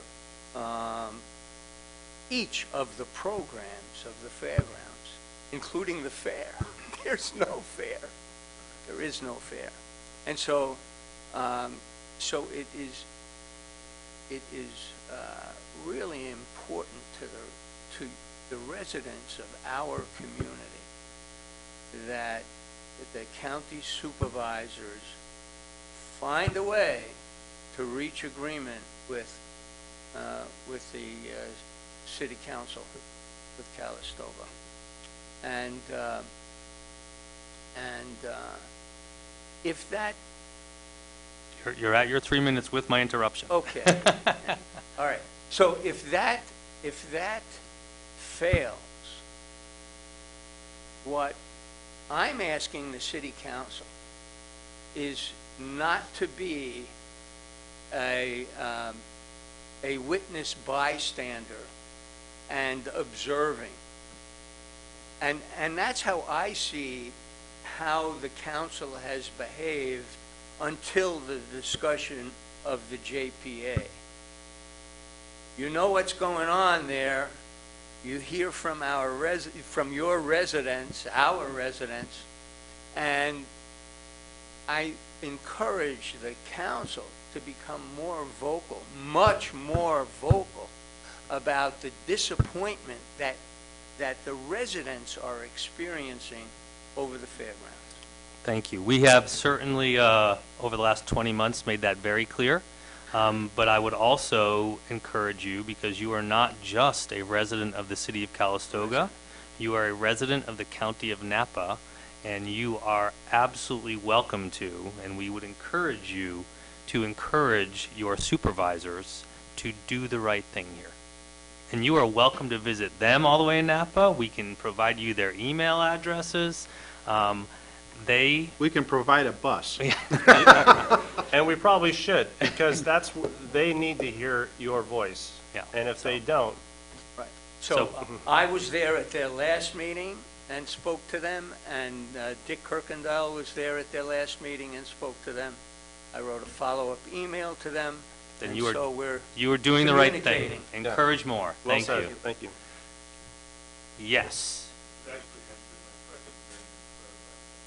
Okay. Thank you. Carrie, Oh, sorry. Go ahead. Nope, you can go. Oh. You're Sure? good. You're absolutely good. I was going to wait until you said I could start talking. So I just have a couple things. I sat on that board. I've cared about the fairgrounds. Yeah, there are some old buildings that definitely need help, but the heart of it has always been there, and this city knows that the heart of it has always been there. Gary alluded to it, which I thank you for that. Michael, you alluded to it. So I have a question, though. How do you dissect public land versus highest financial use, as you stated, between housing and commercial? So that immediately taints the thought in a lot of people's minds, because we're sitting here trying to fight for what we have because it's important to us. And believe me, I've written Diane Dillon for 8 years. She doesn't write back. Oh, that ended up in the draft folder. Not know that she put it there. So saying that there are a lot of people that have stood up and talked, and it has fallen on deaf ears. And the frustration led me to be on the Fair Board, which was an even higher frustration. So I gotta then ask that question. So you get financial consultants from an outside place. You look at the highest use that you can use of it. But then again, we're all thinking, so what does that really mean? So are we going to be told one thing, but then it's going to happen and we're going to do another? I want us to own it. I want us to own it. I want it to change from what it's been for 10 years because it was successful. 40-year-old buildings were still being rented 40 times a year. 40-year-old stands were still getting packed with many different events. So it worked itself, and that's what I think you also have to look at. And Jim and I have talked about that a long time, about all the audits and everything that had to be done. You have to be realistic. Like Iris said, you have to stand up and you have to be proactive on all of our accounts. We put you in this office. We want us to have that. Thank you. Thank you. But Carrie, we can't be proactive on land we don't own. We're trying very, very hard to buy that land so we can do all the things you talked about. But we cannot force the county to do anything, and we had no seat at the table with the Fair Board or the county. And we have to be fiscally responsible to the city. I totally get that. But what I'm saying is, you can't talk out of both sides of your mouth and have We're not. people- We're not. Where do you think we're talking out of both sides of our mouth? Yeah, because you just got done saying, if you're looking at only land use, but you use two reasons. That's what the county used. We used public, they used highest We and want to best use use. its current zoning. They want to use highest and best use. Okay, Yep. thank you. Yep, No. sure. No, Thank I you. appreciate it. And I understand that. I totally understand you got to be fiscally responsible. But you know, we don't need another resort at the fairgrounds. We all agree with that. We all agree with that. Bob, this young lady was first.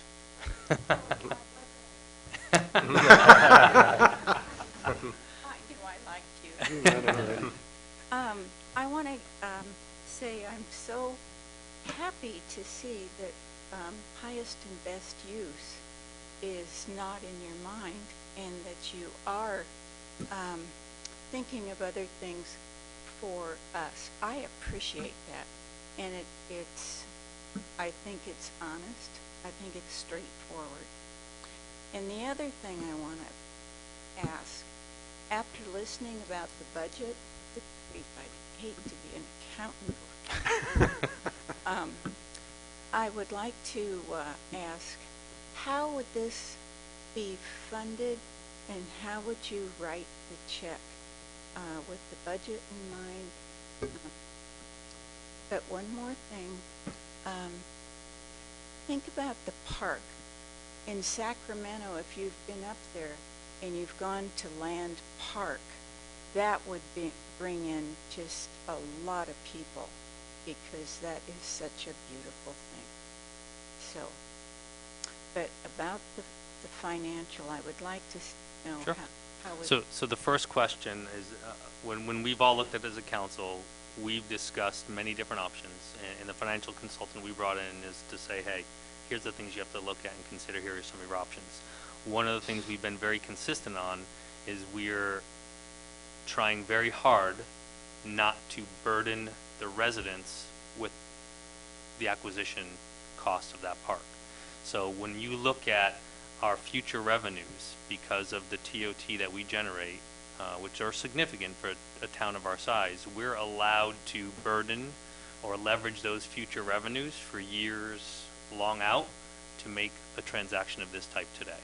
So we're doing everything possible not to do, we have options like a parcel tax, an increase in a sales tax, et cetera. All of those that are in our list of kind of options.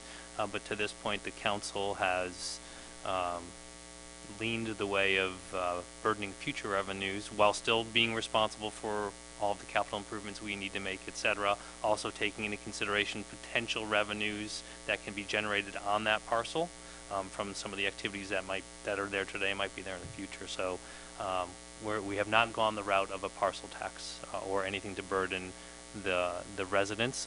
We're still big fans. I'm still a big fan of for the folks who want to come here and visit our beauty for a little while and they're willing to pay extra for it, let them pay extra for it and help improve the quality of life for those of us that live here. All right. Thank you. Anyone else? Yes, Mr. Fitterman. Welcome back. Thank you, sir. I live at 139 Bonnybrook Drive in Napa, former Calistogan, but I'm happy to be here. And I did want to mention I am still a director of the Fair Association, but I'm speaking for myself tonight. Understood. And most of it's already been said, at least once. But I would like to say, hang in there. We are all residents of the county. I've been a former county planning commissioner. I think very highly of our county and how it's administered, but I think they're really wrong on this. And the difference, highest and best use, I agree with you, Gary. I think, highest and best use to me is open space, public use, and it doesn't have to be exactly what's there now. There could be a civic center. There's all kinds of different things that could happen, but it does need to be open space, and public use and open space is what the Fair Association first recommended to the 2+2 committee 20 months ago. Correct. So, and the Board of Supervisors is well aware that everybody here wants this to continue to be a county fairground. Whether the use has changed a little bit, who knows. But to manufacture some highest and best use that's simply a more dense use of the land in spite of the fact that it's not zoned for that, it just makes no sense. So I think they're dreaming. You guys should hang in there for value that is based on the current public use. And I might point out, the county's never put any money in this property. The property was originally donated by Calistogans. Right. And the buildings were built by the state. And some additional land was purchased by the state. The county, I don't blame them for wanting to have a windfall here because they need the money. But I don't think it's the right thing to do. Agreed. Thank you. And we're not, certainly I don't want, it's not my intent to demonize the county because their fiduciary responsibility is to extract maximum value for their asset. Our fiduciary responsibility on your behalf is to pay as little for that as possible. And that's where we are. And they are in an interesting situation. So they've served us well as a county overall, but on this particular matter, it's the rare occasion that we, as a city, are at odds with the valuation of the property. So, sorry, sir. Thank you. I'm Bob Oliver, 1578 Centennial Circle. I enjoyed the previous speaker very much. I just want to talk about just a touch of history on this thing. When Michael's mom and I were on the city council together in the mid-90s, I made the motion to buy the Logvig property, and we way overpaid $6 million for it. How does that sound to you now? Bargain. That's what I wanted to point out. Yeah, that's a very good point. If you happen to pay a little bit more for that, the reason I'm up here, been retired for 30 years, because I bought a lot of property in LA and resold it, and never once did I lose a nickel.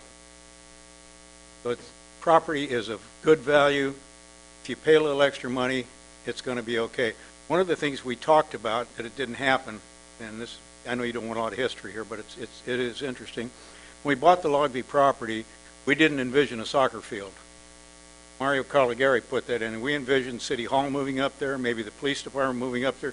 This building, which I drove 8 million nails in myself, we envisioned it being up there, and we envisioned that being a you know, the kind of the community center. If you had that whole bit of property there, only your imagination would be your limitation of what it could be for this community. I just hang in there, and if you have to pay a couple extra bucks, pay it. Yes, sir, and thank you for Thank you for acquiring Logvy for us. Yeah, thanks, Bob. How's your golf game? Oh, excuses. You're walking well. All right. Anyone else like to address the council on this? All right, I will close public comment. Thank you all very much. We will commit to keeping you as informed as we are legally allowed to, but we are going to continue. We've heard the community both in this room and outside of this room loud and clear, and we certainly, it is not lost on this council and this staff, the incredible opportunity we have here to acquire this parcel, but we also do need to be responsible. We're okay with paying a little bit more, Bob. We're not okay with paying a hell of a lot more. Okay, that's fair. Couple bucks. We're right in the midst of that. We're in Thank it. you. All right, thank you all. We're going to move on to item number 13. Discussion and consideration of a resolution placing special TOT tax measure on the November 6, 2018 ballot, which would increase the City of Calistoga transient occupancy tax rate by 1% for housing that is affordable. The recommended action is to accept the report and direct staff. Taking us through this item will be City Manager Feek. Yes, thank you, Mr. Mayor. Council, if you remember, after the last meeting where we discussed this item, the follow-up to happen was council members Dunsford and also Mayor Canning, myself, are going to attend a joint meeting with all of the other county agencies, cities of Napa County, the County of Napa, and also the town of Yountville to discuss this, I'd call it, region-wide approach towards identifying a sustainable funding mechanism for housing that's affordable. The key during this discussion, in my opinion, is that you have several different measures as well as a county-wide measure which are all being looked at, and we're essentially trying to present something that looks pretty similar, whether you're a resident in Calistoga, St. Helena, so on and so forth. We verified certain items such as, does the tax generated locally, does it stay local? And the answer is yes. The way that all of the proposals work is a local transit occupancy tax that's generated in the City of Calistoga would be collected in Calistoga and would maintain in Calistoga for its programs should it pass. At this point in time tonight, what ultimately the council agenda item in front of you is the discussion and consideration of a resolution which places the tax measure on the November 6th ballot. There's ultimately two ways to approve a new hotel tax. You can adopt the ordinance and go through your regular ordinance process, or you can adopt a resolution which adopts an ordinance. That makes sense. The resolution specifically refers that the ordinance only takes effect if it's approved with the 2/3 majority registered voters in the City of Calistoga. I'm going to walk council and the public through the language that I've drafted for your proposal. I've asked council members, Mayor Canning and Vice Mayor Dunsford, to take a look at it as they sit on the Ad Hoc Housing Committee. They were also the ones who attended the meeting. If you go to, in your council packet, to the first attachment, which is the resolution, the way the resolution is proposed, it reads, a resolution of the Calistoga City Council ordering the submission to the voters of the city a special tax measure which would increase the city's transit occupancy tax rate from 12% to 13%, the revenues of which would be used solely for housing-related expenditures, subject to approval of 2/3 of the electors voting at the general election to be held on Tuesday, November 6th, 2018. One of the key items, and I'll read the ballot language here in a moment, but one of the key items is, okay, one of the key questions asked is, what will the funds be used for? This council has been adamantly clear that housing that is affordable and workforce housing are the priorities. And the city has aligned its goals and objectives with addressing those priorities. Project might come up that's a senior housing project. The housing might come up that's a farm worker housing project. But at least in the last several years, as we've really delved into addressing our housing needs, housing that's affordable and workforce housing are your top two, and they're interchangeable. One's not a priority over the other. One of the items in the resolution, which is your fourth whereas paragraph, is where you would find the the terms or the items that the funding could be used for. Remember, this additional 1% would generate a little over $500,000 a year. There is no currently proposed sunset period to this local tax. It would effectively change our local tax rate for TOT to 13% from now and in perpetuity, unless it was changed by a future council down the road, but it would be no sunset period. The way this language reads about the uses for the funds, and I'll read this whole section. Whereas the ordinance attached unto as Exhibit A and incorporated herein and by reference the ordinance, if approved by the voters, would increase TOT from 12 to 13%. And you'll have to excuse me, this language here was original language which says effective April 1. At this joint meeting countywide, we all discussed using January 1 as a joint venture. Everyone would use January 1 as the effective date. So I will make a modification to the resolution in any ordinances that the effective date of a new tax would be January 1, 2019. Percent to be effective January 1, 2019, and dedicate the increased TOT revenue for affordable housing programs and services up to and including, without limitation, land acquisition, land donation, building acquisition, building rehabilitation, building demolition, housing construction, maintaining the community supply of mobile homes, providing housing subsidies to lower income residents, and or preserving existing public subsidies for developments facing conversion to market rates. This was a very broad brushstroke, if you will, to try and encapsulate the current programs that we have, the past programs we've had, and even anticipate the future programs we might need. But as you know, cities weren't talking about accessory dwelling units 5 years ago.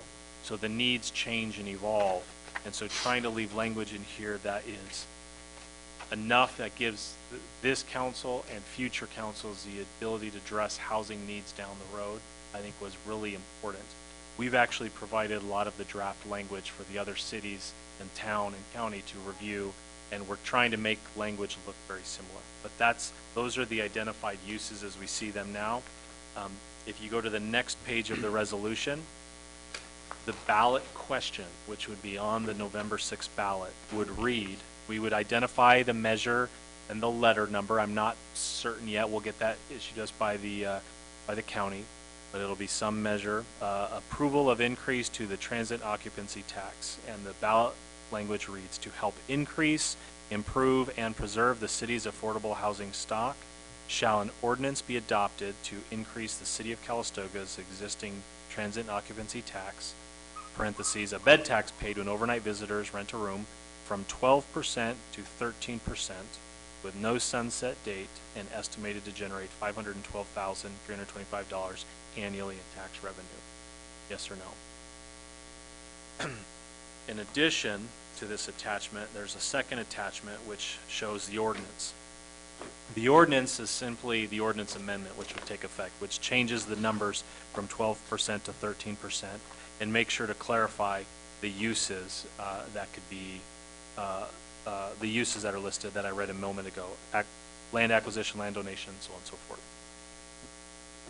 The way that this special tax would be accounted for is similar to other special taxes. Currently, special taxes are all collected by the county. They're remitted to the cities based on formulas that are part of ordinances.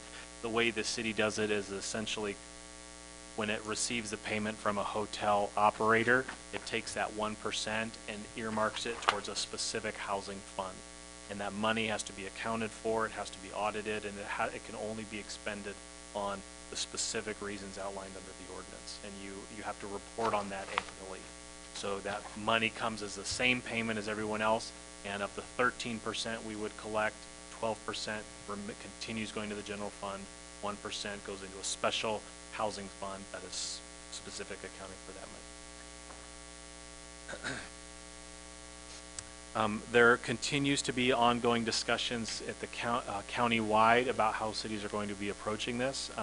I wanted to be very specific and have this on our council agenda for the month of June. That's why we're discussing it now. We do have some timelines and dates that we have to meet to get information to the county for the election. So we're certainly well within the time frame to do that. If council feels like more language should be addressed, should be discussed, we can certainly address those. Well, there's no need to approve all these items here tonight, but we feel like with the counsel of the city attorney, we also feel in looking at other cities which have successfully implemented these kinds of increases like the city of Phillipsburg, discussion with our other cities in the county, we feel like the language we have, the approach we have, is a good approach should the council decide to proceed. I will comment that I did receive a letter earlier today from one of our hotel operators here in town.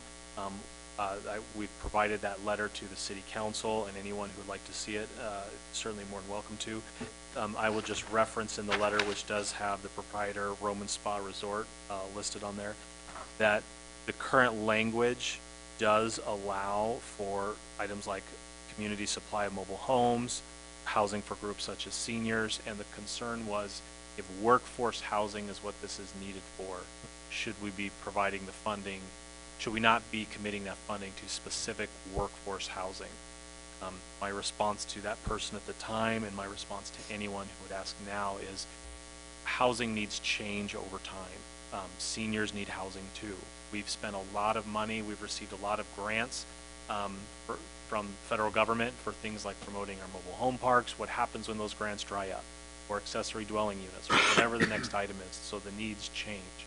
We recommended, even while the need remains, workforce housing.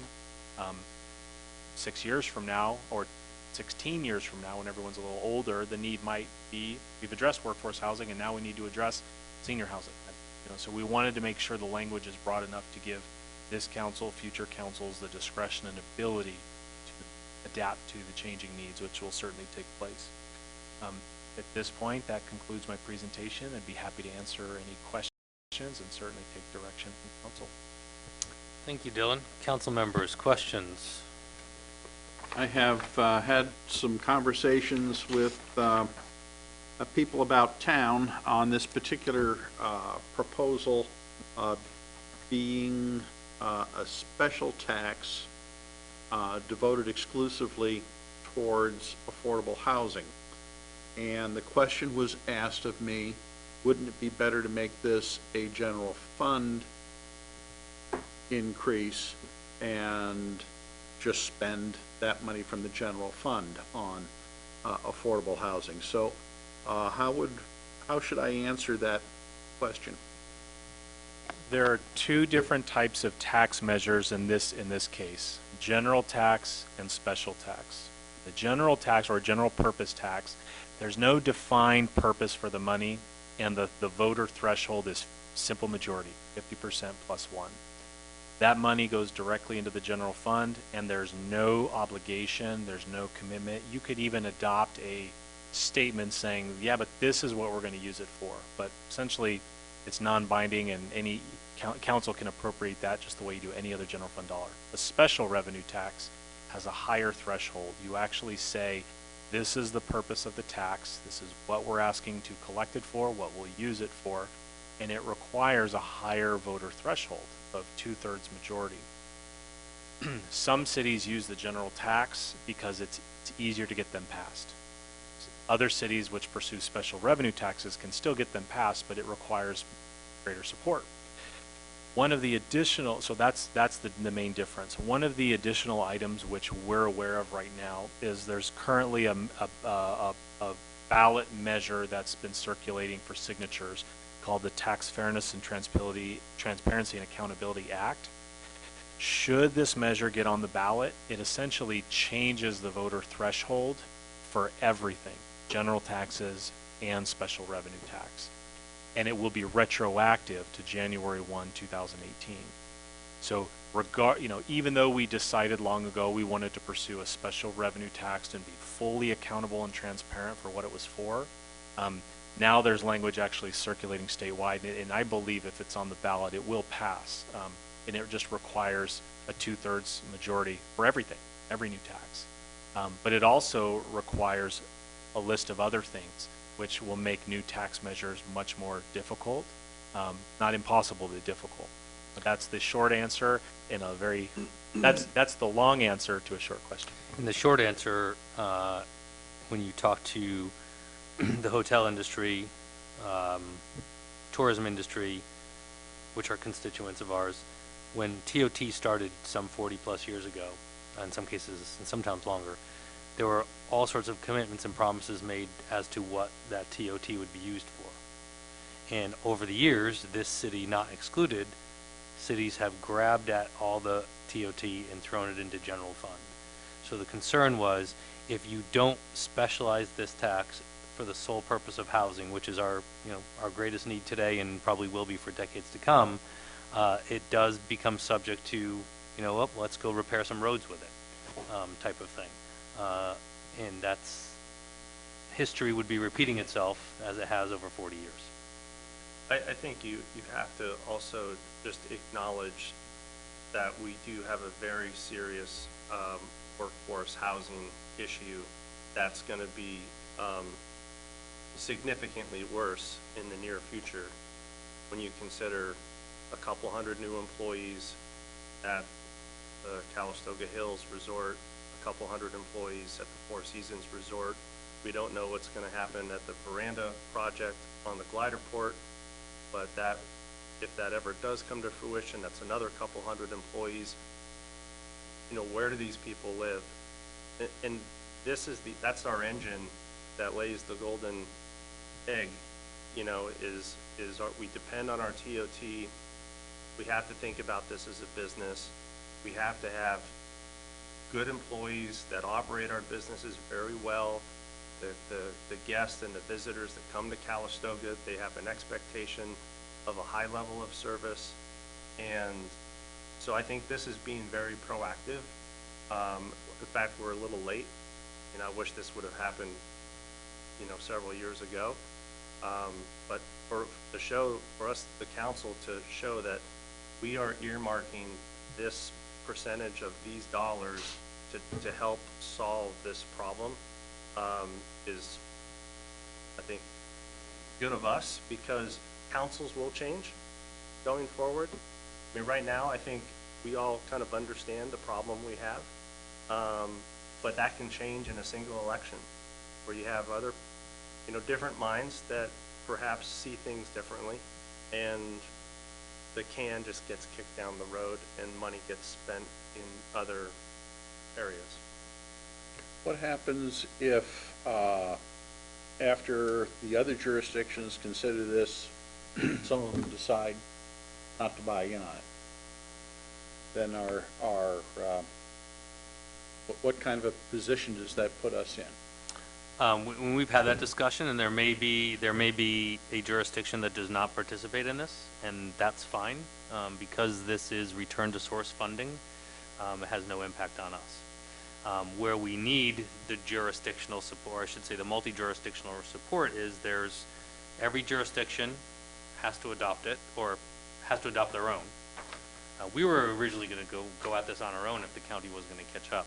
But where we need the multi-jurisdictional support is for the county-wide effort for the unincorporated areas. So, for example, Calistoga Ranch. That's outside of the city limits. We need all of the voters who live in cities and in the unincorporated to support this, so that we can get the Calistoga Ranch contributing to this effort as well. But if it's just Calistoga or just Napa, it doesn't change our strategy or anything of that nature. Where it's beneficial for the county-wide effort to pass is because the county, as we know, would be collecting this tax, there are some relatively significant properties in the county. Sure. As an average daily rate. The county doesn't have the ability to spend this money because they can't build houses because of the ag reserve. So what they do with those funds is they then issue those to the municipalities for projects that we have going. So there's an added benefit to that, to the county participating in that. But the community to the south of us might not participate, and that's fine, because we know what we need to do. We're in a different situation than them, and that's why we're going to move forward. And to capitalize on Michael's comment about, we need the workforce, we approve the resorts, that comes with workforce. Yes, that's a consequence. It's not an unintended consequence. It's a reality we all knew about. But the benefit we receive as a community overall far outweighs this challenge that we get through. Because if we said, oh, well, we wouldn't need employees if we didn't approve those resorts, if we didn't approve those resorts, if the voters by a large percentage didn't approve those resorts, we would be in a very difficult financial situation today, and we would not have had as smooth a budget discussion as we've had to this point. So, yes, we knew this was going to be a potential issue, and now we're facing it, and we have to address that. Yes, Dylan.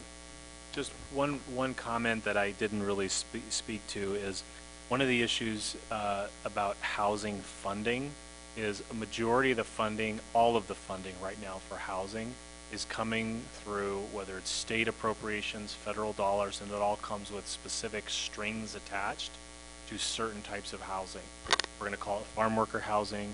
We're going to call it low-income assistance. Many of you have heard of things like Section 8 vouchers, stuff that works in larger metro areas. In addition, when we calculate how these housing subsidies works, I won't get into all the detail, but in a nutshell, Napa County and Calistoga generally, because our people earn more money here, it kind of increases these amounts that people would get in a subsidy or what a landlord or owner could charge for their rent. And there always seems to be a gap where if this is what they could charge in rent and this is what it costs to buy the land and develop a property and pay all the impact fees and all these things, there's a gap. And that always comes down to funding. I think the city has spent time trying to address some of the outstanding code issues, the obstacles to housing. But one of the key points is the money that's available is, going to be for senior housing. That's why we build a senior housing project down here, is we get a partner who's a good partner, and we need senior housing, but they can find federal dollars and federal tax credits that are tied to senior housing. And there is not funding out there for workforce housing outside of farm worker programs, local farm worker programs. Not saying they're not needed, but there's this major funding issue for building the kind of housing we want to see. And if the city has money available, if we also have the discretion, if you will, of approving or not approving projects, I think it certainly puts leverage in the hands of the city council on how we support projects. We want to see projects, the Calistoga Vista is a perfect example.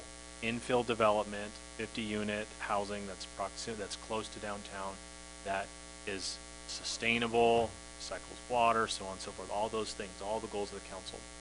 I just want to point that out as well. Thank you. Mr. Mayor, I have a question. You sat on the committee. You said that if one of the 5 cities opts out, does that also preclude them then from getting any of the county money that might be made available because they opted out? Or will they still get their share, their pro rata share?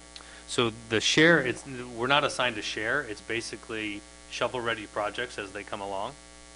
And if a community opts out, there are probably other hindrances and hurdles in that community that are going to be preventing them from having shovel-ready projects. So I don't foresee But them, if they do have shovel-ready projects, they are eligible. They are eligible. Correct. Because it goes into the general housing fund of the county. So they get the benefit. Well, They're only, yeah. they're voting for the benefit. Yeah. Yeah. So they just wouldn't have their local benefit. So. Anyone else? Otherwise, I'll open it to the public. Anyone in the public wishing to address this matter? All right. Yes, please. Should you so choose. Mr. Testa, share with us your name and your address. Mr. Testa, View Road. I don't have a problem with the 1%. I do have a problem with the dedication of those funds. It ties your hands in terms of if something like fires happen where you need that money. You have these funds that are dedicated to a certain task that you can't get at. Secondly, Michael, you raised the point. Future councils, they may not want to do this, and what you're doing is tying their hands by forcing that money. You're legislating so that they can't change it, and I think that's wrong. I think you guys need to do your job. Want to raise the 1%, put the money in the budget, and then make a decision when you have your priorities that this is more important than kids, or kids are more important than this, and fund it. but don't dedicate this money to a specific task. I think it's wrong. Fair point. Anyone else?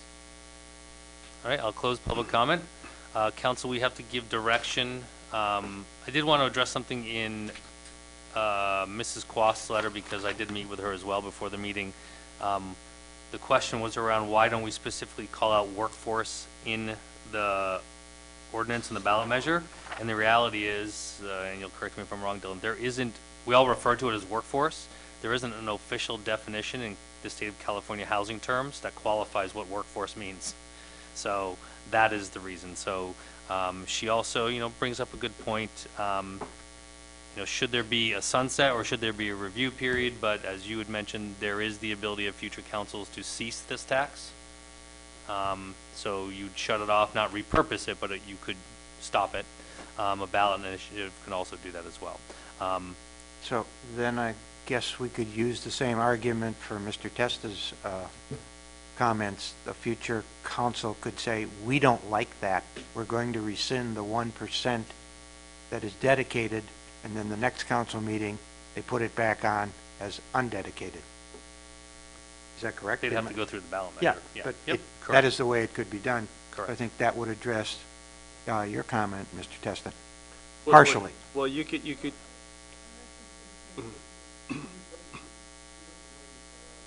Oh, absolutely.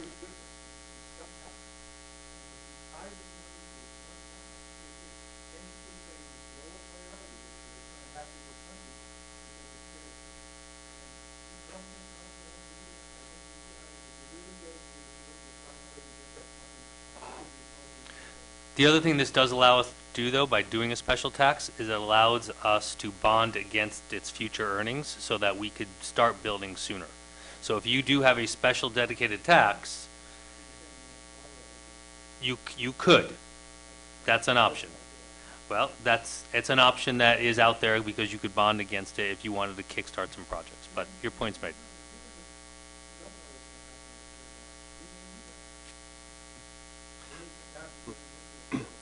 I mean, I can say just as a hotel owner-operator, I would not support this increase of tax that my guests pay unless I knew it was going to be dedicated mostly to workforce housing. Because I, as an employer, know better than anybody the impacts that I'm feeling as a business owner on my employees and their inability to find housing. And I am very clear that that problem is going to become intensified in the future, and I'm very alarmed about it. And there are other communities not too far from us, Lake Tahoe is an example, that have very, very serious labor problems, and they're having to actually bring in, people on J-1 visas to basically work their restaurants, work the ski areas, and that's even beginning to happen now. And I don't know if that's really a good model for us as a strong business, a strong community going forward. It would be better to have people that live here, who can work here, and fill all the jobs. We can't do a back and forth, so you guys can talk about that offline. Okay. Is there any other council member questions on this? Is there any way we could, I know there's not a designation for workforce, it can't be in the ordinance. And there's no chargeback or credit for administration that properties have to incur to implement this.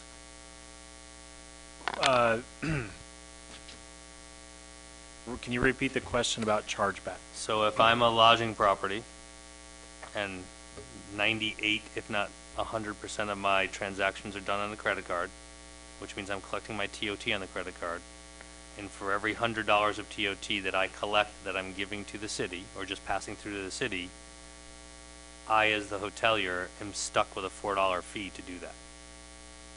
Correct. And the way it currently works, that's the way it currently works now. We're not proposing any change, and we would just basically place that on any of our hotel operators that they bill their customers for those costs. But the way they're not billing the customer for that. This is the hotelier's cost for the credit card transaction. But they are responsible, the city imposes a tax, and they're responsible for remitting that full cost, which is the 12%, in this case 13%, to the city. Any business-related expenses associated for collecting that, that's on them. Well, that's one argument why a hotel operator or owner would not want to support such a tax, because there are increased costs to the business in addition to the guest. But we see that there's a bigger benefit, which is providing housing for staff who can operate your business. That's why we're supporting this. And I understand Kathy Quast's concerns, that she's expressed in her letter. This really needs, and I think there's a lot of flexibility here, and things will change in the future. Maybe right now the councils in the next, 5-10 years will be maybe more focused on workforce housing, and maybe those housing, needs will change in the future, or we might get to a place where we have too much money, and the council will just say, we've kind of solved our problem. We need to kind of make that tax go away, and I'd like to be yeah, right. I know. Well, I mean, if it's all for I don't know if housing, they make hip boots that high. It's just, I mean, it could.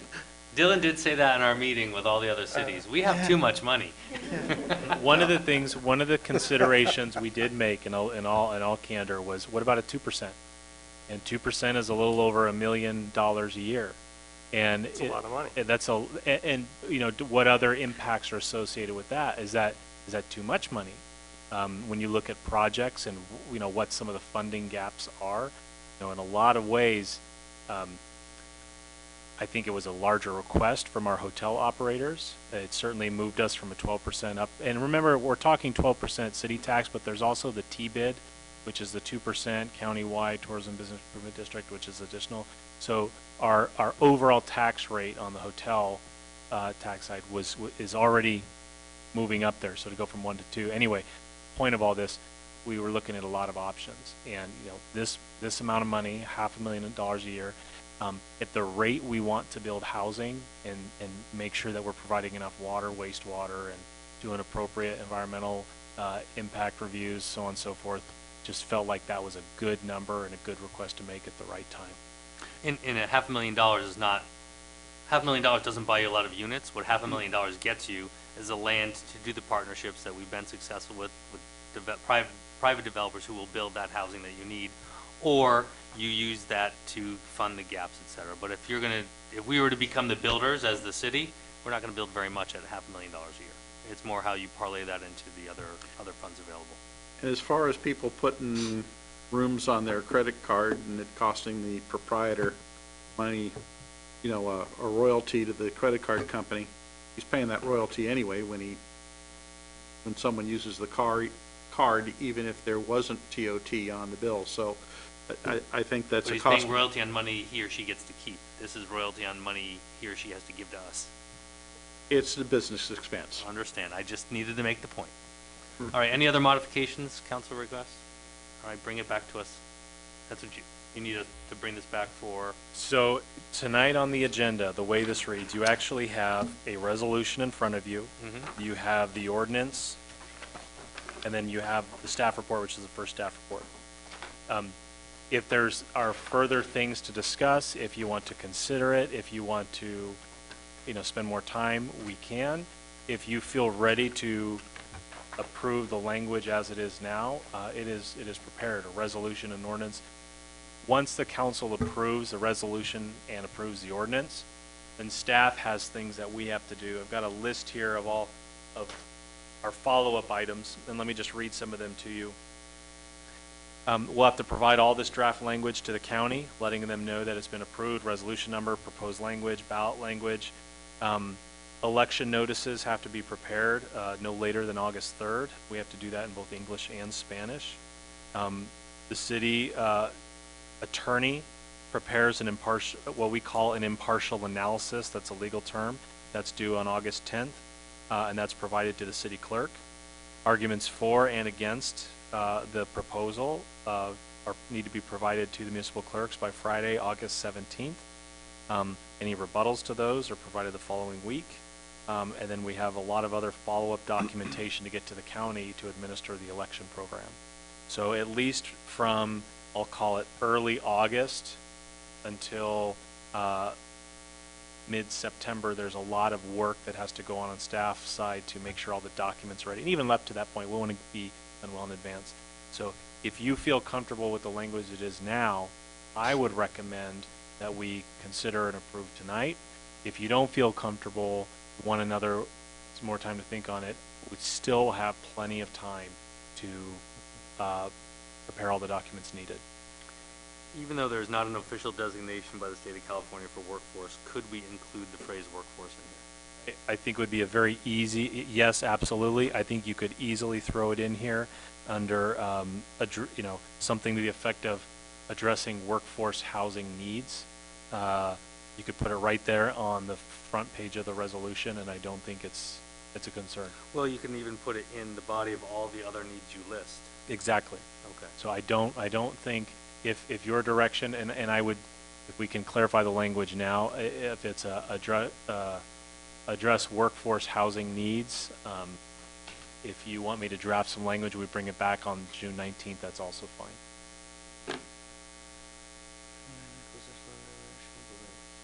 The reason, just for the public benefit, the reason that workforce housing is not included is, when the city does our housing needs assessments, and we did this recently, you look at all the different types of employment, what the workforce is, and then you associate incomes to that type of work.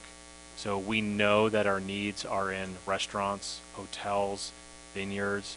We know that there are a certain number of I'll call mid-level management. We have professional educators, firefighters, those kinds of things. Which also fall into could be qualified as workforce. Exactly. And what's workforce? Well, they're all workforce. But if you use the actual state-defined terms, you're using very low income, low income, and even now we're seeing, where the school district pays teachers, which would be above moderate income, or where the city pays department directors, city managers above moderate income, something way outside of classifications.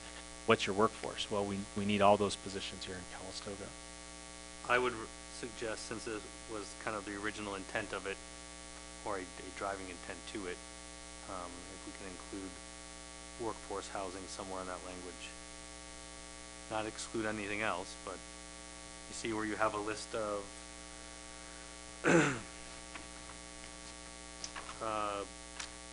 right under paragraph D. How about you just say for affordable and workforce housing programs? I'm looking at the resolution. I'm in the resolution. But you also need in the body. But it's the same language.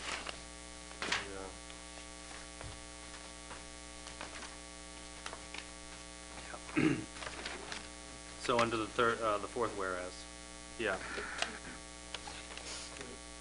So my recommendation would be somewhere there in the list, maintaining, maybe building demolition, housing construction, addressing workforce housing needs, or workforce. You could even just say workforce housing. Why don't you just? Why not the third line and dedicate the increased TOT revenue for affordable and workforce housing programs and services up to and including. And then so affordable kind of captures everything. Workforce makes it a little bit more. I think it's simplest, and it adds 2 new words to the language. Easy to do if you're fine with that. Council comfortable with that? Yep. Yeah. I don't know. I'm just thinking. I'm comfortable with the ordinance generally. I'm thinking about some of the conversation we've just had here about what workforce housing is and how it isn't defined under state code, and I'm just worried about some future time that someone says, we need workforce housing for doctors from St. Helena Hospital. So let's subsidize each lot $100,000 so we can have doctors living in town. I don't know that doctors need a, at their income level. They wouldn't qualify anyway. Yeah, well. Well, that would be at the discretion of the council, to make that decision. Well, it's actually at the discretion of the programs that come under the Affordable Housing Act. I just think if you don't include the original intent of it, which was workforce, I mean, you're capturing everything else as well.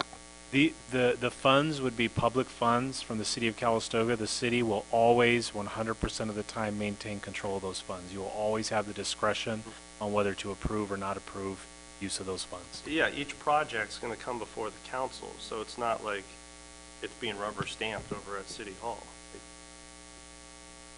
If the Yeah, like I said, I'm just kind of looking at it a little bit on the dark side there. Right. And I'm sure no one on this council would abuse the definition of what we're thinking workforce is. How do you guys feel about it? I'm fine with workforce. Got 4. You can over wordsmith these things and get yourself in trouble. All right. Are you comfortable with that, Dylan? Okay. So you need a motion on this? If council feels comfortable with the language as presented, with the modification of that whereas on that line, as we just discussed, adding and workforce, then we're good with it. If you feel ready to approve resolution and ordinance tonight, recommend you do. If you feel like you want more time to review, we can bring it back June 19th. And have the other jurisdictions, have they supported this, like your counterparts, this language? They've seen our language. I'm going to make a couple presumptions here. First, they have not spent as much time talking about it as elected bodies on how they're going to address. Well, I don't want to shortchange it. We've been talking about a new tax measure with our operators for a while. It's been going on. We've been addressing the obstacles. We were the ones talking about this item in front of all the other agencies before it became on anyone's radar to discuss a new tax measure. When you say our operators, you're talking about our hotel industry here? Calistoga hotel operators. Yep, all the hotel operators. So the actual language and how they all define it is still up for debate. How much all the city councils are going to be supporting it is still to be determined. But we've been sharing information. We've been providing our draft language, so our city attorney's kind of been providing some good examples to them for use. So I'm confident that all of the cities are considering something. I believe they're all going to have something on the ballot, but nothing has been finalized yet. I would suspect, because all the cities are under the similar schedule as us, that we'll start seeing final language by July. We have to have resolutions and ordinances submitted to the county before their first meeting in August, which means everything has to be submitted by end of July. So they're getting short on council meetings. So if you've had discussions with the different hotel operators in town, has this language been shared with each property? Just going back to Kathy Quast's letter, she's making the point that this was not really representative of what was discussed with them, that there was more of a focus of workforce housing, and then when she sees this being much more open-ended, she's clearly expressing that this is not something she would support. So I want to make sure that the hotel operators are supporting what we're doing and supporting the language. So based on my conversation with Kathy, she wanted a more emphasis on workforce, and I think our job satisfactory for her. She understands the need of the original intent. Okay. But I am perfectly comfortable waiting, running the language, see where ahead is going. I think that's wise. I think that's wise to consult the people that are going to be collecting this money, should it pass, as to their satisfaction with how we're saying it's going to be spent. make that modification, and then in the interim, we'll reach out to. I'll plan on bringing back all the comments from all the operators as well, so we'll make sure you have that list. One of the things that I'll use, a lot of the reason for this language is there are things we're currently doing, or there are things we anticipate needs to be. I will just say that as I bring back all of their feedback, and I'll provide it to you as it is, wordsmithing, as we talked about earlier, wordsmithing, I want to be really careful about doing too much wordsmithing and making it overcomplicated, whether they're reviewing ballot language. We want to be clear to the point as recommended by the city attorney. It'd be my recommendation.